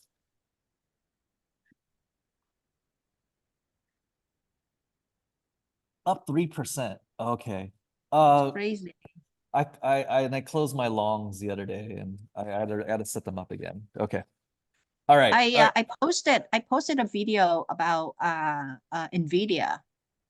Oh yeah, the documentary. Yeah, Yeah. it's Yeah, on my yeah, to-do list. documentary. Yeah, it's pretty good. Yeah. I'll check it out. Thank you. Yeah, and All they right. mentioned Curtis Prim a lot too. Oh, okay, okay. All right, we gotta fly through this because I want to make sure you guys have time. It's almost 12:30. Oh my God. Okay. A lot of job listings are fake. It's a good article. Check it out. More fallout to be continued.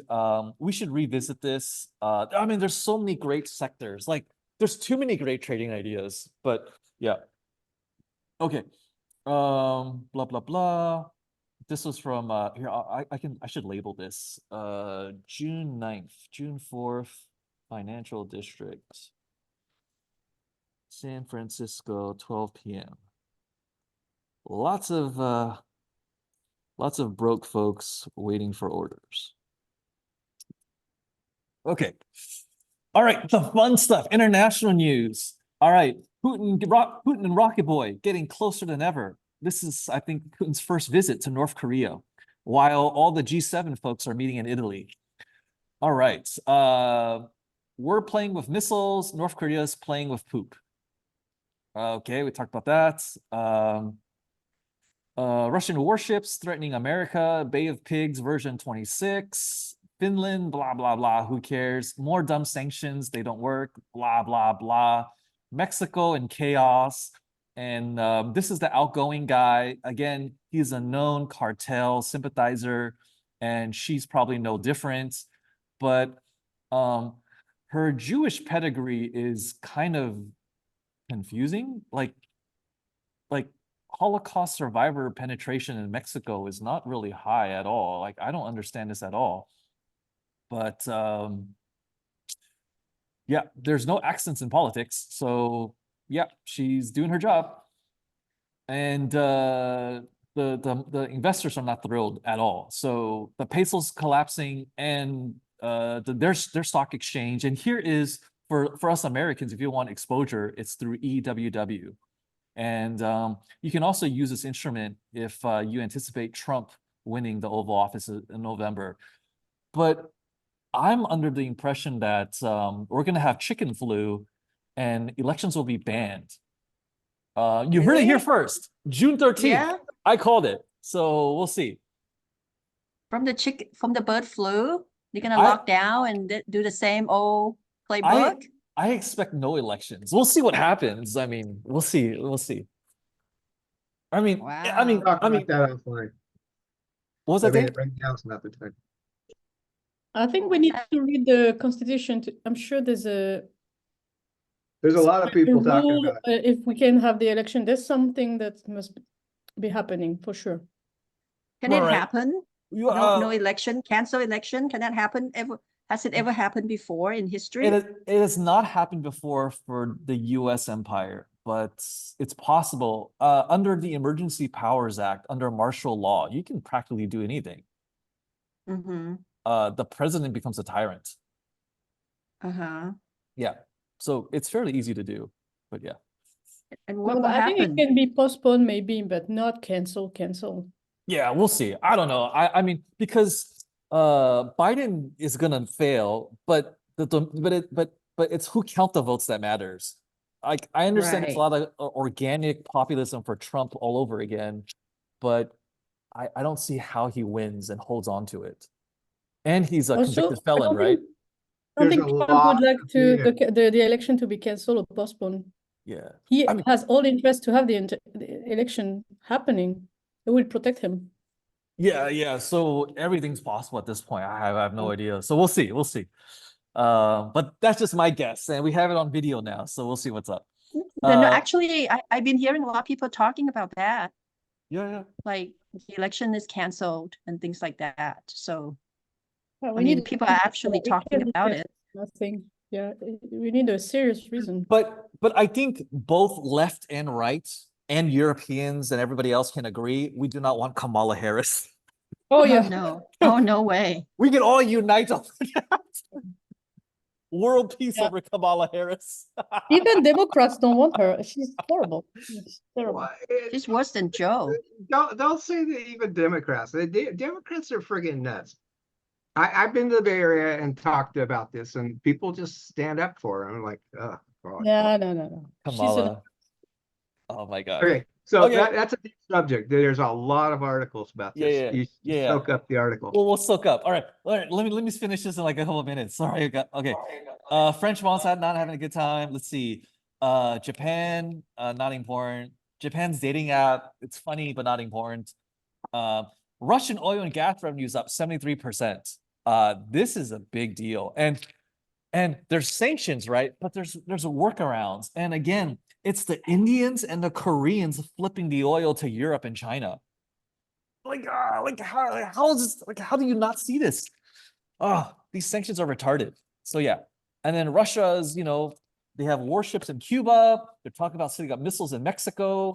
That's not going to work because Mexico is our bitch. But yeah, there's all kinds of ridiculousness here. All right. Lots of this is not tradable. Let's just fast forward. The only point I want to bring up about the organ trade is if you are registered as a donor in America, I would make the case to not do that. We don't have time to explain. Ask me next meeting, I'll explain. Okay. India, Modi's having some problems. Okay, we're gonna speed up. We don't have time for most of this. Most of it's not tradable. What's crude at? $78 at the moment. Copper's kind of waking up. I'm in CopX. We'll see if it moves so much. China's having some problems. They're pimping the missiles out for the Saudis, and yeah, they need cash. So they're gonna build a gas pipeline. They're not gonna finish it. It's not gonna work, but they're gonna get the money. And everyone knows that they're gonna do this dog and pony show, and someone else is gonna have to finish the pipeline. But everyone understands this is the score. All right, fast forwarding to the gold markets. Premiums have continued to drop, and today gold's given up some gains, about 20-30 bucks, but gold's about 23.04, silver's about 28.94. The gold silver ratio picked up a little bit, so silver got a little bit cheaper basically, so it's back at 79.6, and we've seen that dip as low as like 74. And I believe premiums have also stayed low as well. We're out of time, but yeah, we'll take a look. And again, like I can't wait to go buy gold in Korea at a 7-Eleven. So this is so cool. And again, to Larry's point, why didn't I do this? Like SVOG takes up too much of my time, maybe. No, it's okay. So yeah, fun stuff there. And let's get to the China news. All right, all the fun stuff here. All right. The Shanghai Exchange is about to break the 3,000 mark. It's really shaky. It has not had a good time. So you're about to see some fireworks kick off. And again, most of the wealth in China is locked up in real estate on at least the domestic consumer side. So like 80% of the wealth is tied up in buildings, not shares, but the shares will eventually become a fire sale at some point. So let's look at the charts really quick. Let's look at Chinese large cap stocks, FXI. And as we looked at with the Alibaba price action, we've seen the peak of like mid-May for all of the Chinese, this new resurrection of the Dragon Index, right? So fortunes are obviously changing, and American investors are not seeing the alpha that they were promised because JP Morgan was selling all these rumors so they could close out and sell into retail, and everyone fell into the trap. All right, so here's large cap stocks, right? Let's go to Chinese internet stocks, KWEB, and you see the exact same pattern and exact same trends. And on the momentum side, we're back at the zero line. There's no faith in Chinese large caps. And for a little bit more leverage, we go to the 2xer of CWEB, and you'll see the same exact pattern and same exact trend with momentum. And if we go to Alibaba, again, we're seeing mirror images of everything. Momentum here is a little bit stronger because this is a sector leader. This dog will die slowly, but it's going to die nonetheless. And if you're asking Warren, who are you shorting right now? Since you're the Chinese shorting expert, I am shorting the living shit out of Li Auto. And please join me in ruining this state-owned entity of China.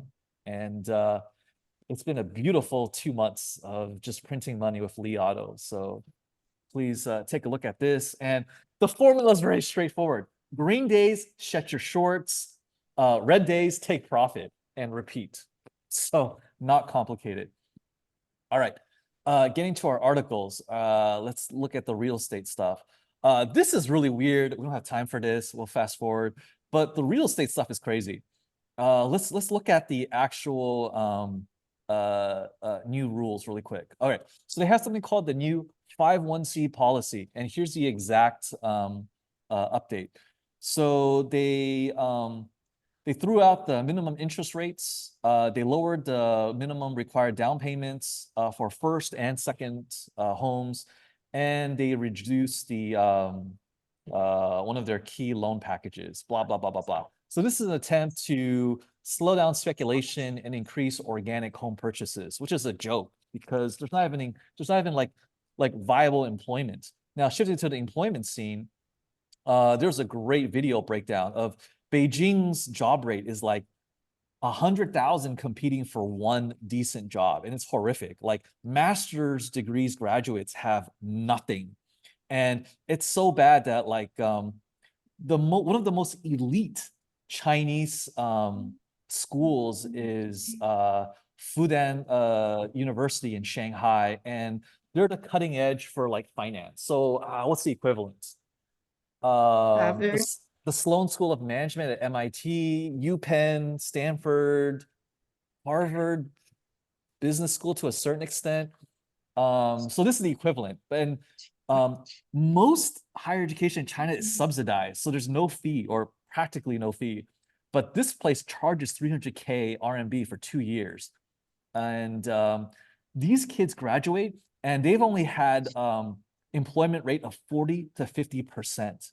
And these are the top gun aces of China in the finance category. And they can't even get jobs. No firms, no banks, no brokerages, no exchanges. It's game over. And here's the overall like white collar stats. Last year, 10 million graduates got no jobs. This year, another 10 million graduates, no jobs. Existing inventory, 20 million unemployed plus. It's horrific. And there was documented evidence that effing Stanford applied physics PhDs are getting rejected for, or are barely getting the most basic civil bureaucrat jobs. Like street sweeping team and whatnot. It's horrific. So yeah, China is imploding like a mofo. We're watching it collapse. You're watching real history. And JP Morgan's telling everyone to buy Alibaba stock. And I'm getting banned on Reddit because I'm calling out punks left and right for it. So yeah, it's wonderful. All right, sorry guys, we have way too many things to review. It's just been a big week of lots of news. Hopefully you guys enjoyed this. And let's close out with our poll. Let me know where you think the S&P 500 will go by next Thursday with all of our optimistic news. So let me rerun it and vote hard on your screens. Per the usual, I'll upload all this good stuff onto Discord and YouTube. And let me redrop the session notes in case you didn't grab that, because we had a lot of articles we didn't go over. And yeah, cool. All right, looks like we got a fair chunk of our voting group. And looks like a lot more people are ambivalent. 70% bullish, 67% sideways, and 70% bearish. So looks like we scared straight some people. All right. Well, cool guys. I don't want to keep you guys, so please do your earnings trades. Happy to chat on Discord if you guys need anything else. As a reminder, we got Adobe today, we got Restoration Hardware, and not much else, but should be pretty exciting. Please stay safe with Adobe. Again, if anyone mentions AI, it blows up earnings. And as a reference, Broadcom moved 2.1 sigma to the upside with their ridiculous split announcement. And with Adobe, can we anticipate the same thing? At 459, not really. But historically, let's see. We're at a relative high, sort of, but it's been a kind of a sell-off for the last 90 days at least. And let's look at the betting public. How do people feel about Adobe? As a marketing guy that has to use Adobe, like I'm really sad that they've become so subscription heavy, because you don't own any of your programs, and that sucks ass. Yeah. And the betting public is really ambivalent. It's nearly at parity. Like no one knows where it's gonna go after Broadcom and everything. So everyone is being scared straight. So yes, set your strikes a little bit past 2.2 if or 2.2 sigma if Broadcom is any indicator. When is the split for Broadcom? That's a great question. Let's look that up.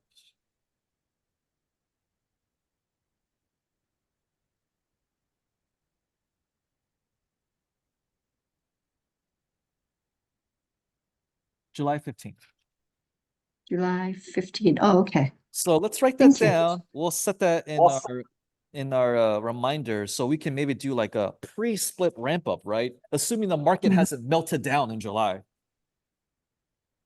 Yeah, market's supposed to melt down in June. Yeah, it's not happening. So it's risk on. So it could be happening. And but Wani, remember the smart money is hedged like pretty hefty today, right? So if you look at ES and the put call ratio, the smart money, even on a kind of a boring day, they were hedging pretty good today. So you should be a little bit careful. Just watch. I'm in short. I'm in short right now. Yeah, so just watch this number, the put call ratio for ES. Basically, if this goes north of 3, the knife is falling. And we've seen that before in real time on Thursdays. So just watch this number. Fair value is 1.4. 1.4. This is like 2.19 right now. So it's bearish. So someone's hedging pretty serious. And this delta number has gone up. At the start of the show, it was 77%. Now it's 80%. So people are adding to a time, like what is this time frame for this one? God knows. But we could look at the order flow. But the way smart money moves, like it's relatively short term. Like they're not hedging for next month. It's like this week. A couple of weeks, maybe next week. Yeah, this week. Next week, yeah. I think a lot of this was with the potential possibility of the FOMC commentary to be negative. Or sorry, not negative, but not expected. like this is maybe hedging against that. Who knows? Mhm. But you can But it's see already like passed though, the right, FOMC thing. right, but you Yeah. can see the moves here. You know, someone's you know, here's 4,500 puts and a lot of them. For July, June, oh, June 24th. Okay. Yeah, buying, you know, picking up for 5 cents, and yeah, I mean that's a hell of a play. So yeah, Yeah, I'm already in short, so we'll see. yeah, and this is kind of like 2021 all over again. And if you and my mentality there trading contrarian was, I'm just gonna sell call spreads all day, like Mhm. like and I made money in the bullish market. It was hard, but you know, you can do it. So basically, you know, sell the rip, buy the dip, or something like that. Every time it's green, you sell. When it's red, you buy. For the- Lee for Lee Auto. Very specific instruments, Wani, for specific sectors. You have to be careful. You're also talking about like a SPY or ES and, you know, our market. So Warren, what deltas are you selling For which for Lee Auto? For Lee. Oh yeah. Here, I'll show you guys.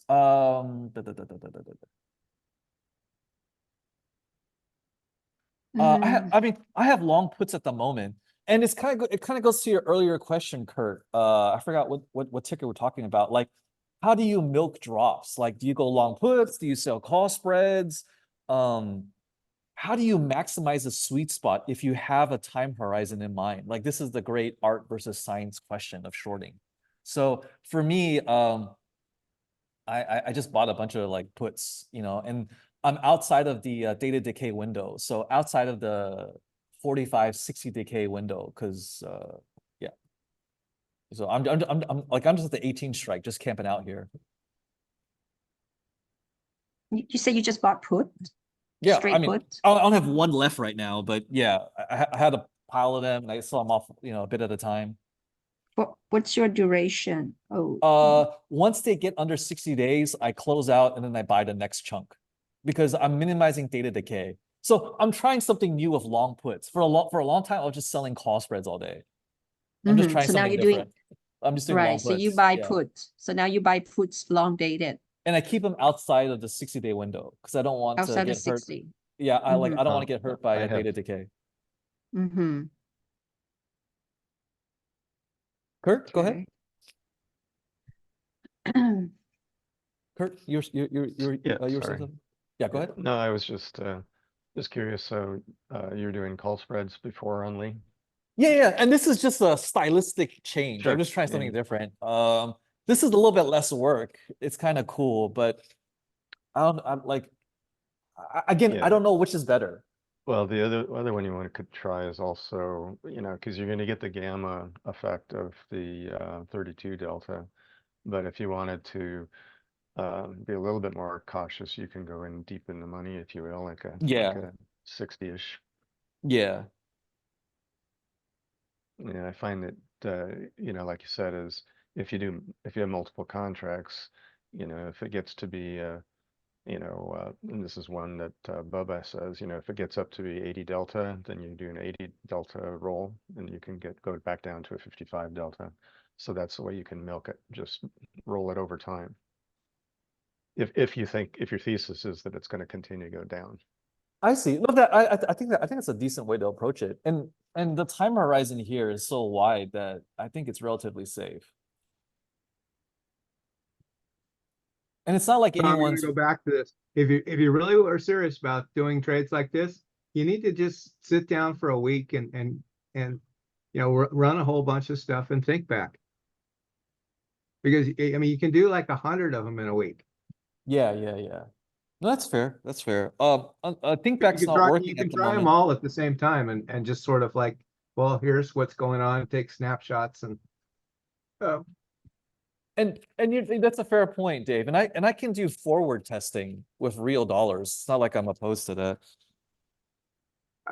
it's in the case of Wani, I think that Wani should teach young Wani people. should paper trade. Wani, please paper No, trade. Wani should teach people with paper trade if forward looking, and if you lose the trade, you know, you lose your $20 allowance, or Right, you right, right. don't So get to eat cookies this week. so Juan should have a Mhm. sandbox process, like pure sandbox, and then light forward trading, and then real dollars.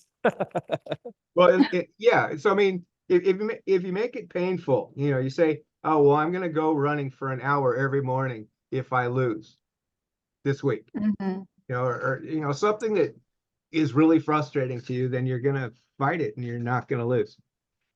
Oh shit! I was gonna announce this later, but I guess Dave, you kind of set the impetus here. But I'll start this next month.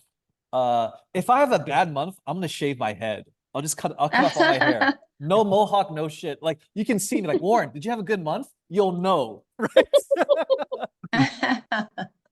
And You're down to 10 minutes before that. I know we'll do it 1 month at a time because there are some good weeks and bad weeks. But this is like Game of Thrones with Khal Drogo. Like he's never lost the battle with his long hair. Like I still remember that. So I've always wanted to do something like that. But I don't want long hair, so I'll just keep the mohawk. All right. All right. It's out of time, guys. Last 8 minutes. I'm gonna leave you guys alone. I'll upload all this good stuff. And please stay safe, stay hedged. It's risk on for June. Be careful, and we'll chat next week, and we'll stay tuned on Discord. All right. So thanks again, everybody. Thank Stay safe. you. Thank you. Thank you. That was Bye-bye. good. Thank you so much. Okay, bye.